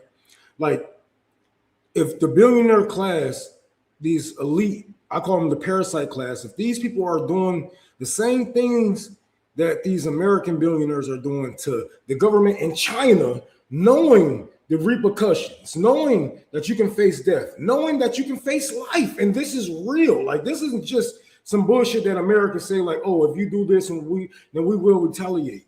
This is real life. They will take it from you, and if they are still doing this to like a government in China, to the governments in China, then what do you think they're going to do to America if we found a way to tax the rich with many other loopholes open for them to actually go and exploit and go over? So I don't just want to tax the rich. Like, we need to teach them a lesson, if that makes sense, right? Yeah. Put them in and put us in control of this, because it is our money.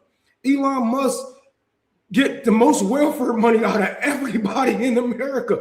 Jeff Bezos, all of these people from GM, Chrysler, remember the bailout. All of these people receive welfare, but they privatize the profits. And that is the problem. Like, I wouldn't have a problem bailing out, the automotive service, especially me living and growing up in Detroit. I would have no problem with that if y'all didn't privatize the profits. So now that's where we have a problem at, because there's no reason why your CEO, CFO, et cetera, is making $1 billion a year while the people who work here can't even afford the vehicles that they make every day. So if we're gonna do, tax the rich or any kind of way, if we're gonna treat the rich anyway, we got to do it the China way. We got to do it the Chinese way, because there is no other way. Bro, these are professional managerial class suburbanites. They think they sound so radical when they say tax the rich. they say tax the rich and they think they're the next Malcolm X. They had that swagger, they just said some shit. Fuck them. It's not tax the rich. It's are we seizing and controlling critical infrastructure? I don't want to tax your oil rig. We need to seize the oil rig. You're not allowed to have critical infrastructure. The working class, we don't want your TV. Zoya was explaining this on Maine. We don't want your car. We don't want your TV. You're not allowed to own a hospital. I don't want to tax your profits you make on the hospital. I want this is the infrastructure that the working class needs to see. This is what tax the rich forget. So think about the theory of labor value. So socialists who say tax the rich don't even understand the theory of labor value. How do a capitalist make profit? By reducing production costs, increasing prices on the consumer, and stealing the labor value of their employees. So if you tax the rich, what do? You essentially just increase their production costs. How much money does it take for them to make a profit? The only thing that's going to happen is they're going to pass that onto the consumer, or they're going to do what? Steal that from labor. That's why tax the rich is not a socialist solution, and the professional managerial class has misled you. That's why even if like freezing rents, which Bill de Blasio did, the only thing that will lead to is, since they can't pass and create profit off of the person they're exploiting, they will just pass that the cost even more to them. If they're taxed on their profits even more, they'll just pass that to the renter. The capitalist class has ways around that. That's why they promote this. This is why the Working Families Party is promoted by George Soros, and they go around saying, "Tax me, yeah, tax me." You want a larger slice of the empire profits? No, I want to end the empire profits and reinvest that into our community. That is not tax the rich, my friends. But we getting near the end. I don't know how you're doing well on time, Showtime. I know it's a weird time zone in China. I want to pass to you. Anything you want to add? I want to bring Zoya in. Can we read some chats as well? Rome, are you free to stick around, read some chats with me and Zoya? I want to get Showtime in here. Anything you want to add before we begin to wrap up the stream? We definitely got to have you back on again because there's so much more to talk about. Yeah, I want to talk a little bit back to that original question. What did I learn, or what are the misconceptions about China? One big one, I'm reading Xi Jinping, The Governance of China. China does not want to export its model around the world. That's the biggest myth. It doesn't, and there's good reason why. China's attitude is explained like this. One, they are very honest and transparent about their system. That's a big myth, that China's a closed country and it's all this secretive. Actually, they publish everything, like all the meeting notes, the debates, and their attitude is they have no expectation that other nations can duplicate what they duplicated, because they understand that they had unique historical circumstances and conditions that can't be replicated.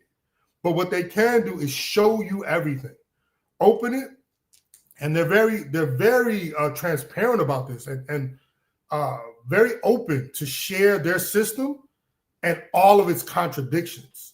A lot of people in the West, even like you said, some of these liberals, these Johnny-come-lately socialist Marxist people online talking about countries they never been to, don't understand. They're very critical of China, and they talk about these contradictions, when in reality, everyone and their mama knows about these contradictions over here.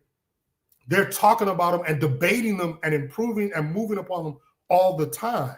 And so what China is saying to other people, when you study its system, you have to find your own path. You have to lead your own way and find what solutions work best for you. And that's why, even though I'm from Detroit, born and raised there, I feel so tapped in, because I'm tapped in with all my family. I'm following everything, and I want to help and make a contribution. But I have to always defer to people like Rome, because he's on the ground living it. And there's been times where I've had ideas that I learned from China. I was like, this would work well in America. But I was out of touch. I wasn't in tap with the people every day, like Rome is on the streets every day, and you realize the material conditions, and you're in tune with like the consciousness of the people. It has to start there. And that's why the ideas that you guys come up with, you have to own them. And the other thing is, in China, they're not into some kind of idealistic, dogmatic, Marxist utopianism and this highly theoretical stuff. They respect the theory, they apply it there, but they're more interested in the practice. We want to see it in a scientific way. How did you apply it? What were your results? What are you going to do next? We want to see the data on where you are in reality, not the theory of how it should be, but did you try it? Did it work? Did it fail for you? And so these are the things that I'm learning, that whatever happens in the United States, it's going to be a unique path. We can learn from our brothers and sisters. We can have connections. We need to be our own ambassadors to connect with these different states, to learn their different models, to see how in practice, get over here, to see how they really do it, and then see what you can apply to your situation. But I'll land on that, man. I appreciate this opportunity to build with you guys. Man. I really want to learn more about you guys, your background. Thank you so much for having me. No, I appreciate all the wisdom that you brought on the stream today. Yeah, I appreciate you too, man. Thank you for everything. Thank you for your blessings, man. Yeah, and I appreciate you making time.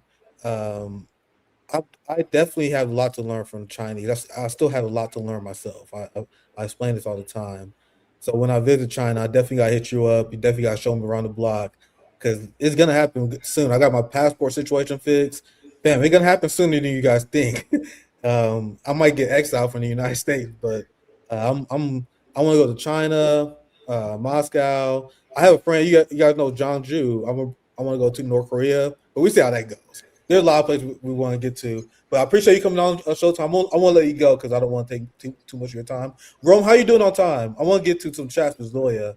I appreciate you, Showtime. Anything you want to shout out? Where can they follow you, man? I want to give you a chance. I know you do hip hop. Just on Twitter. I'm pretty low profile, so Detroit Showtime on Twitter.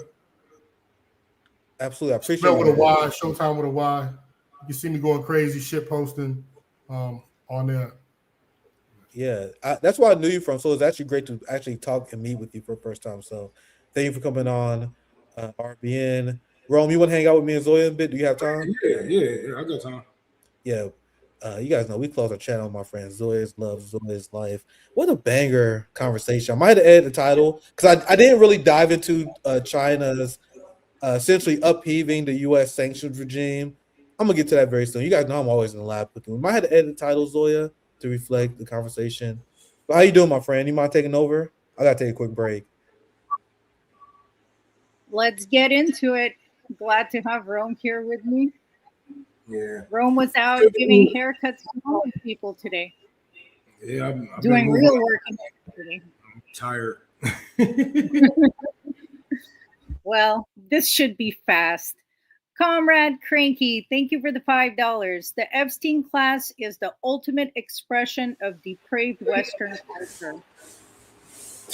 What? Selena, hello, y'all. Good to catch a live. Been offline for a while. Busy bee. Thank you for tuning in. Do Morier. That's a powerful tweet of yours you shared. Yeah, if you guys aren't following Nick on Twitter, you're missing out. And Rome too. Rome's coming back. He's gonna make a comeback. Yeah, I'm coming back. I'm coming back to Twitter tomorrow. I'll be back to Twitter tomorrow. I farted in Stephen Miller's mouth. This is what they do to me, Rome. This is the kind of handles I gotta read. He's doing what every Democrat does. It cracks Nick up. John Kemper. Nick, it's because woke one is over. Oh, God. Don't get me started on that shit. Feed me Seymour. Thanks for the laugh. I needed it. Augustburg, 85. Protect our First Amendment. No, I don't believe that. I believe in rewriting all of these amendments, rewriting all these laws. And I understand being Americanized or propagandized in some ways and wanting to uphold some of these laws, but no, just no. As a communist, I don't even like. The First Amendment is a slippery slope because I don't believe a lot of you guys deserve it. No, I'm playing. No, you can go ahead. So I don't think we have it anymore. I mean, you can't say so many things. I see grown-ass adults posting videos saying pew pew and grape. I mean, yeah. what First Amendment? They need to be held accountable for sure. So I don't know. We'll see about that. CBC voter Nick Cruse. Thanks for tuning in. All of these people that have been with us for like 7 years. Randy Terpostra. Good evening, Mr. Cruse and my revolutionary comrades. Michael Moya. Hola, Nick.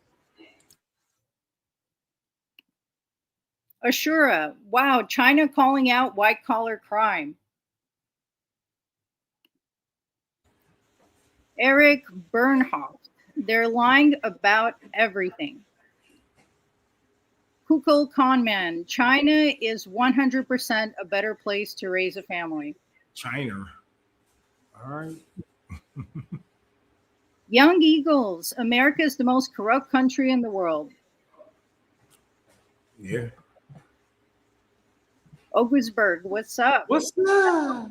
That's from Twitch. We got some Twitch watchers. Snow Himbo, both parties are all in on the technocracy, and anyone who hasn't realized this at this point is drinking double-proof dumbfuck juice. Big shout out to my homie Snow Himbo. And shout out to all you haters, all you people in the West that be hating on China. Y'all just mad, you know what I'm saying? And it's hard to see, you know what I'm saying? You thought you was the tallest in the room to like. I'm 6'1", you know, I'm not a short dude, but you know, I think I'm talking to a real tall person walking in the room. So, hey, you thought you had it, but China's stunting on you, you know. So I don't feel bad for you at the same time, you know, but I just pity you, you know what I'm saying? Because you coping and you don't know how else to go at it, you know, because the facts are not in your favor, you know what I'm saying? Reality is not in your favor, and all you can do is lie while people are living a better life than you. And it is damn, life must suck for you, man. That's fucked up. All right. Ashura, Democrats are 1,000% better. Kyle Kalinske. That's a deeply unserious commentary you'll get from these people. And I called out Kalinske and Hassan Piker because they make this argument. It's not going to. If you search the Twitter account, it's petty, but it's a very important point. You notice they never mentioned the Uhuru 3. You know that Kyle Kalinske and Hassan Piker never mentioned that the Biden administration tried to prosecute Chairman O'Malley and the Uhuru 3 for opposing the war in Ukraine. Why do you think they didn't cover that? Why do you think they don't want their audience to know about the fascism in the party that they call the lesser two evils? You guys see how if you're a black socialist like me in Rome, you guys see how you're a real dissident. Fascism comes from both parties. They don't care if the Democrats plan to implement a technocratic fascist state. That's just the lesser two evils to them. Nick, you want to know how much a cuck that Hassan Piker is? Dog, this dude is getting prosecuted by the Trump administration, and Democrats ain't even coming out on his side. It was us. Like, I even made a video about this, not only because he was affected, but Afeni was affected by this also. You know, there's a couple of other activists, but even we came out and was like, hey, you know, this is going too far. You know, he's not some revolutionary, like he should not be in court for going to Cuba and possibly feeding some people if that's what he did. But he's such a cuck that he's taking up for the party and trying to rebuild the party, give this genocidal party a new face, and they are doing nothing but regurgitating him. It's fucking whatever. I purposely choose these comments to trigger you guys, to trigger rants. Amanda, this is 3-hour streams. I know. Amanda Marie Brinkley, you realize Jill sign was us to get the nasty chemicals out of people's diets too. She became interested in politics because of medicine and how much needs to change in politics for health. What a See why terrible liberals thing. hate her? Out 6. Wonder what plant AOC will start dating Mary for her presidential run. Watch it be a Zionist. It's Oh, gonna they be a about to black give her guy. the most. It's gonna be She about to either, get an APAC Handler. yep, it's gonna be a white guy, white Zionist or a black Zionist. But she need to tap in with those black people for sure. For that, she need to tap in with that black vote. So it's a toss up. It can be a toss up because she's a light skinned Latina, and she got New York on lock, she got the Midwest on lock, but it's gonna be hard to get them southern blacks to vote for light skinned Latina socialists. She's gonna find a Negro Zionist like Van Jones. Yeah, I can see that. Van Jones AOC power couple. Oh my God. Cory Booker. It's gonna be someone like Cory that. I don't know if Van Jones have a partner, but it's gonna be Van Jones or someone like that, bro. I'll be surprised they do a white dude. I think that's possible, but I can see them tying her up with a black Zionist. Actually, I can see a white dude too. I can see them trying to reach suburbia, but she about to have a handler. I was joking with my friends, like, bro, I knew that she was gonna break up with that little cuck the second that she about to reach real power. It's like, all right, I'm done with this. Like, you don't even. There are some conspiracies that say that actually their breakup is fake because she's hiding all her assets under his name. And if he was her fiance, she would have to include him in financial disclosures. Because, in financial disclosures, AOC supposedly poor with student debt. So I don't know. Bill always got all the spicy conspiracies. I love it. Yeah. I ain't biting it until I see some numbers, though. I ain't biting it until I see some numbers because that's dangerous. Stay tuned. Miss Kiwi, New York City. Have a burner, cell phone, tablet, etc., and fake SIM cards. Don't let them get you, Nick. Like Max Blumenthal. That's if you're traveling to China. I've heard that from a lot of people. They don't take their real phones anymore because a lot of people, Sarah from DDG, Haas from ACP, they've had their phones taken. So they just travel with burners. Good advice. Bro, my shit is gone the second I come back.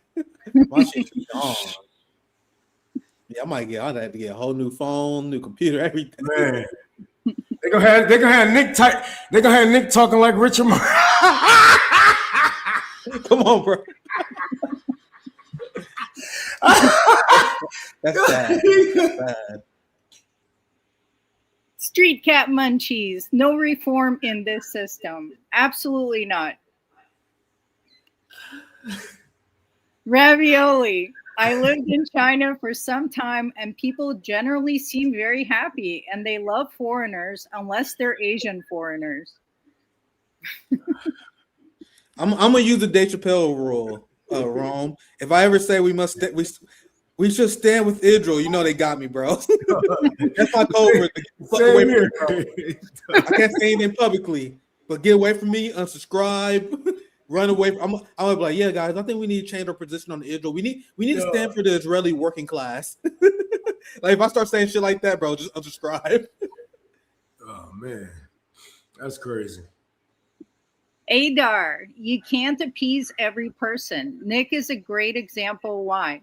Mamdani had to make sacrifices in order to get money for programs he promised. Merging NYPD and IDF didn't start last night.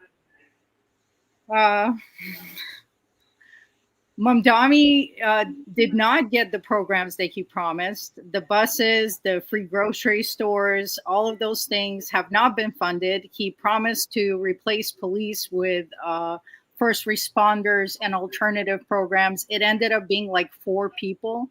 So he did not, he actually just defunded libraries for the love of the game.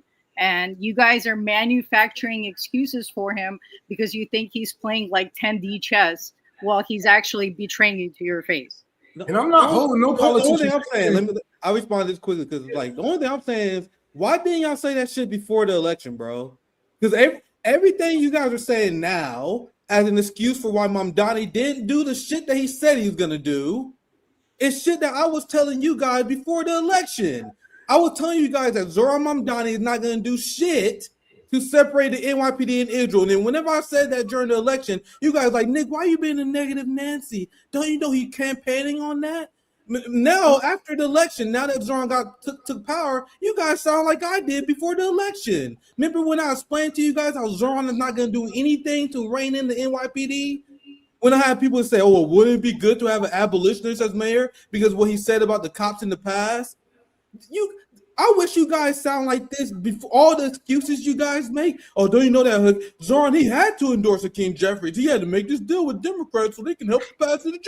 Why didn't you guys say this shit before? You guys lied to people. You guys lied to people and pretend that he can do shit that he couldn't do. Remember when you guys said he's going to arrest Benjamin Netanyahu? Then I went live and said that shit is not going to happen.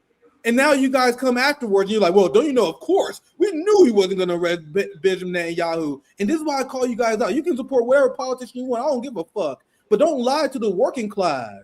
And that is what all the Mamdani Sims did. You lied to desperate Palestinians, and you lied to the black community, and you lied to the working class about what Mamdani can accomplish. And then the second he took power, and we asked you guys to uphold those promises, you guys turn around like, well, of course, there's nothing that Mamdani can do. Yeah, guess who told you that month ago? Yeah, you got them right. You're not gonna appease me. What are you even implying? That we are supposed to be appeased? Are you saying we are supposed to be appeased by the politicians? Even if you love Zoran Mamdani, even if he's on his dick, you still should be on the same posture I'm on. Even if you love the political theater with him filling fucking potholes up, and that's all you wanted in revolution, you should still be criticizing him. Hey, Nick, thank you, bro, because this is what these people remind me of. They remind me of when Nazis used to say, I just want the trains to run on time. About the buses and all this is the shit that they remind me of, bro. Thank you for saying that, because they don't give a fuck about the bloodshed. They don't give a fuck about the genocides. They don't give a fuck about Palestinian land being sold in these fucking in these by these Jews. But in New York, in his district, you know, they don't give a fuck about none of that shit. They just want the bus to run on time. They just want the bus to be free. Oh fuck. I thought we were in a political revolution. I told you guys before, I apologize for misunderstanding what you guys wanted. I didn't know you guys just wanted potholes filled. I didn't know you guys just wanted, I thought we wanted institutional reform, the same institutional reform that Zoran Mamdani is not providing. Fucking sakes. You guys see how they drag people to the right? Why aren't you appeased, Nick? We should be appeased. Why do you even want us to be appeased? Like the mindset of the U.S. left is insane to me. Why would you even want me as a citizen journalist who's supposed to hold the government accountable? Why would you even want me to be appeased as a politician? Shouldn't I be the last motherfucker who should be appeased? It should be right. Like what are you even implying? But anyway, we can move on. We don't have to spend too much time. I had to get fired up because we don't get a lot of pushback like that. I love when we get it though. I love when they give me an opportunity to cook. Thank you, man. I know what you're doing. Just perfect. Also, he's got Maduro in a prison cell rotting away while he's criticizing and punching down at anti-imperialist countries like Venezuela and Cuba. Okay, but like Nick says, you know, good luck with Donald. Calling them dictators, like, come on now. And then they call us an ultra for caring about stuff like that. You care about international law and complicity with the imperial state? What are you, an ultra? That's what the Gen Z kids say now. Like, we used to be called purity testers, now we're ultras. Isn't it funny how things never change? It come with a new term. Nick, and then like I would like to explain to these people how Fox News is helping Mamdani, just like they helped Barack Obama with the tan suit situation. Around that time, motherfucking NATO was in Libya. There was many things that they could have been hitting Barack Obama on, right? Like there's many things that they can be hitting Mamdani on from the left. From the left, they can come off as anti-war because Fox News is $1 billion organization. They can get anybody on there to hit any of these people from the left. But instead of talk about Barack Obama bombing these people, or how Palestinian land is getting sold under his fucking under his rule, or how all of these things are happening. Oh no, we're going to talk about his tan suit. We're going to talk about him drinking a beer. Isn't he Muslim? That's a great point, Ron. You know, like they are helping these people, and all of this shit is like when we say it's one party. It's one party. When we say there's one fucking group of these motherfuckers who are all against us, we mean that shit, because they all work to keep the fucking oil machine and keep it going. They need Madani. They need it. They need an El Sayed. They need all of these fucking DSA members. They need them people because it gives them a real opposition, because Democrats haven't been doing their job in the last 12 years. Now, Republicans have a real opposition to go after instead of these moderates and these other capitalists who want the same fucking things. Now, we can get into some real motherfucking political theater. Yeah, you Mom Donnie's quote unquote opposition is the best thing that he has. They help him so much. And it's crazy how people fall for fake ass WWE ass political theater. Like, I roll my eyes, just theater. They're the heels trying to make the babyface look good. It's like the Vince McMahon versus Stone Cold segment. Vince McMahon has like a fucking bumbling dumbass, evil boss billionaire because he's there to make Stone Cold look good.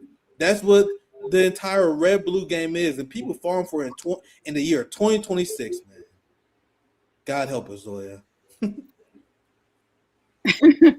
And this fits perfectly with the next comment from man with long last name. Ronald Reagan and Donald Trump were able to get in because they were skilled entertainers. And so was Zelensky. And we're seeing this pattern. You know, that's the number one prerequisite to be a politician now. You're an entertainer above all else. Yeah. Yeah, you gotta know how to keep people minds and eyes on you. You know what I'm saying? You even like Nick is saying, even with this WWE shit, whether they be here one time or it's just the same as, you know, this is fucking a big ass. I feel like we're always just a Truman Show. Yeah. We're always just a few votes away from passing those policies. Just vote harder, guys. Lorshak Molse, Western sheeple ideology is believing in good heart of billionaires instead of Mao. That's a good goy. Good going belief. Ravioli. I love that China is about to collapse for X reason, or China fixed infant mortality, but at what cost type of articles. Yeah, it's a joke. They went from saying that China is about to collapse and China can't innovate. Remember, those are two things they used to say. Yeah. They say China is about to collapse and China can't compete with us because they can't innovate. They went from saying that to saying, oh, well, it's actually not socialism, they're actually doing capitalism. That's why Which one was it, bro? Which one was it? Like the cope coming from the anti-China hawks is always hilarious. And why the fuck are you so mad at China? It was the capitalists that sold your fucking jobs to them. It was the capitalists who sold them the motherfucking infrastructure to do all this. Nigga, they wasn't like this back in the days. They sold you out. The NAFTA deal sold you out. Why are you so mad at China for taking advantage of the situation that you gave them? You handed them the keys to the door and man, they opened it. What the fuck? You want me to turn around? No, nigga. How about this? I'm about to lock you out. And y'all can't cope. It's just like y'all can't deal with it. It's just like these people who hate China. I feel like they just roll and they sleep.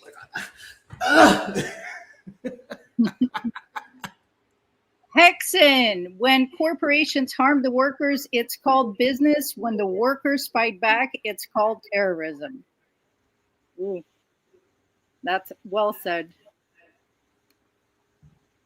Vass Adams, Michael Parenti said, they know they can live at the apex of the social pyramid only as long as they can keep us in line at the pyramid's base. They care about what we think because it scares them. Frankie, surplus value theft requires banking shenanigans. Wealth addiction in the U.S. is encouraged. No country more economically gaslit than the U.S. Truth Sensei, great reminder to everyone, please like, sub, and share, and hit that bell. You know we're definitely heavily suppressed, especially the China episode. Come on. Mr. Charles, Public Enemy. Oh, and I'm so glad Rome is here for this. Rome actually. Oh my God. Rome did a live. It's in their Revolutionary Blackout Library if you guys want to check it out. But Chuck D was not as inspirational on stream. That nigga a fed. That's saying the least. It wasn't inspirational. I don't even know what the best way to put it. That nigga a fed. Literally. Damn, that broke my heart. My mama was texting me while the live was going on. She's like, what the fuck this nigga talking about? Yep, now you guys know. Selena, wow, now that's some background history. Yeah, and Showtime's a great storyteller too. Frankie, when your economic system thinks land is for speculation and not housing, crime is guaranteed.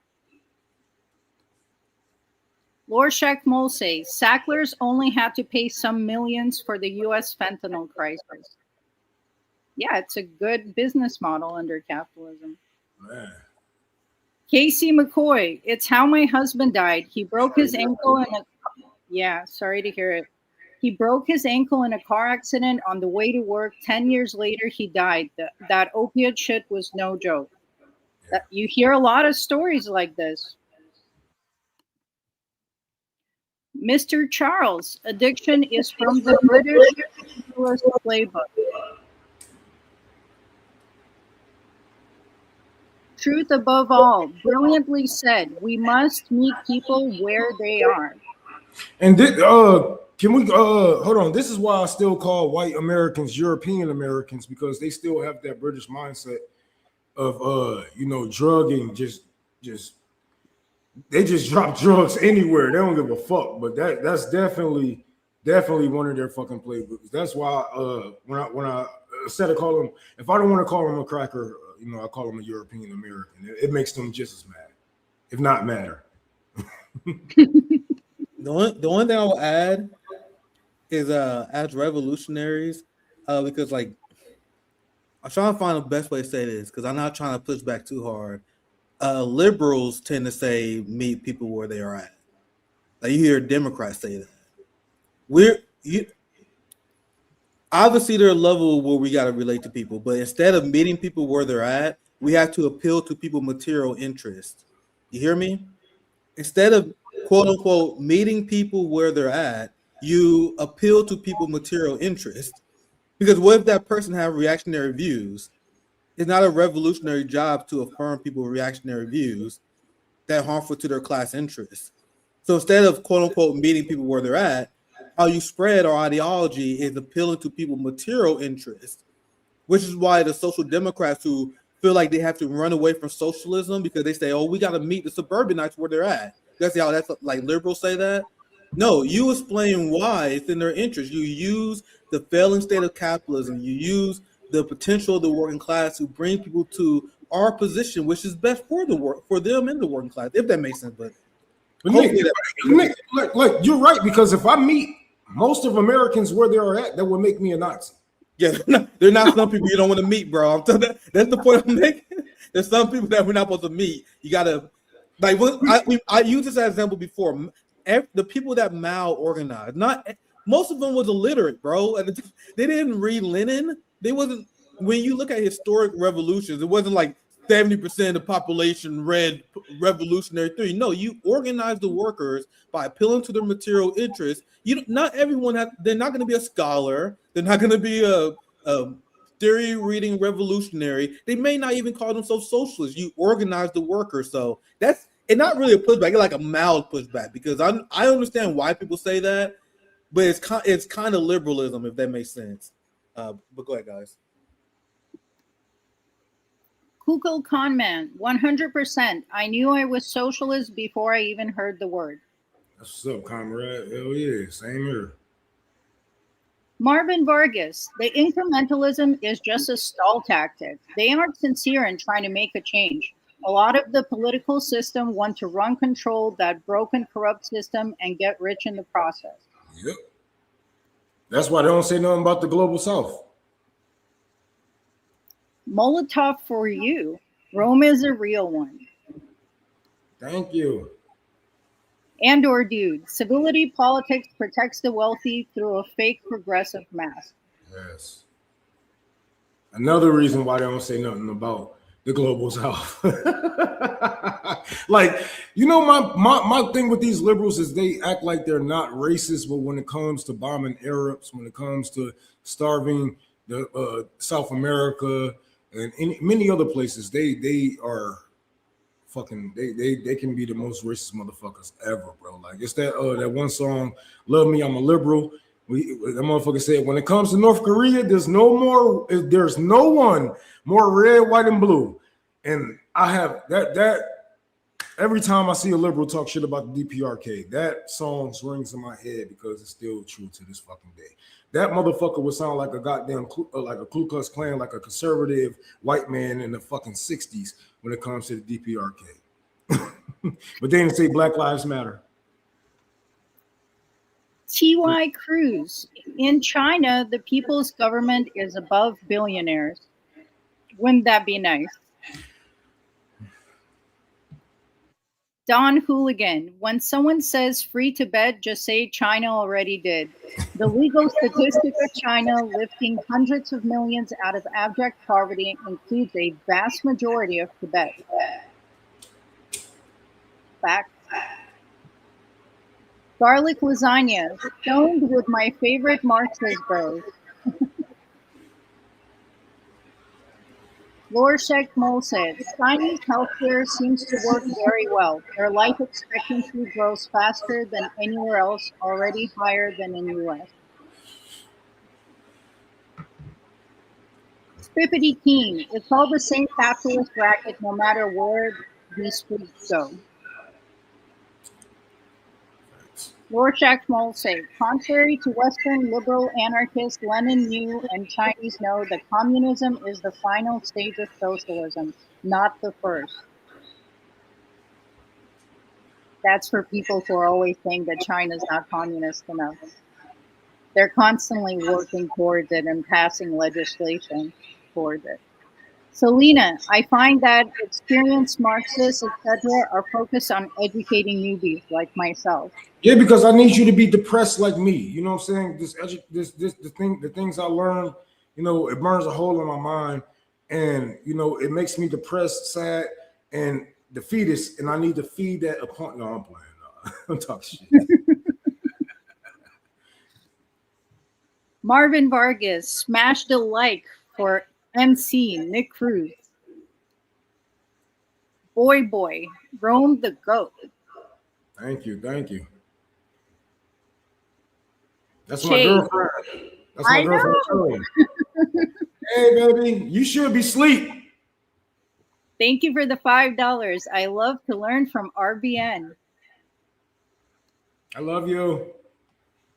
Marvin Vargas, thank you for the $2. Great stream, great guest, learned some good stuff.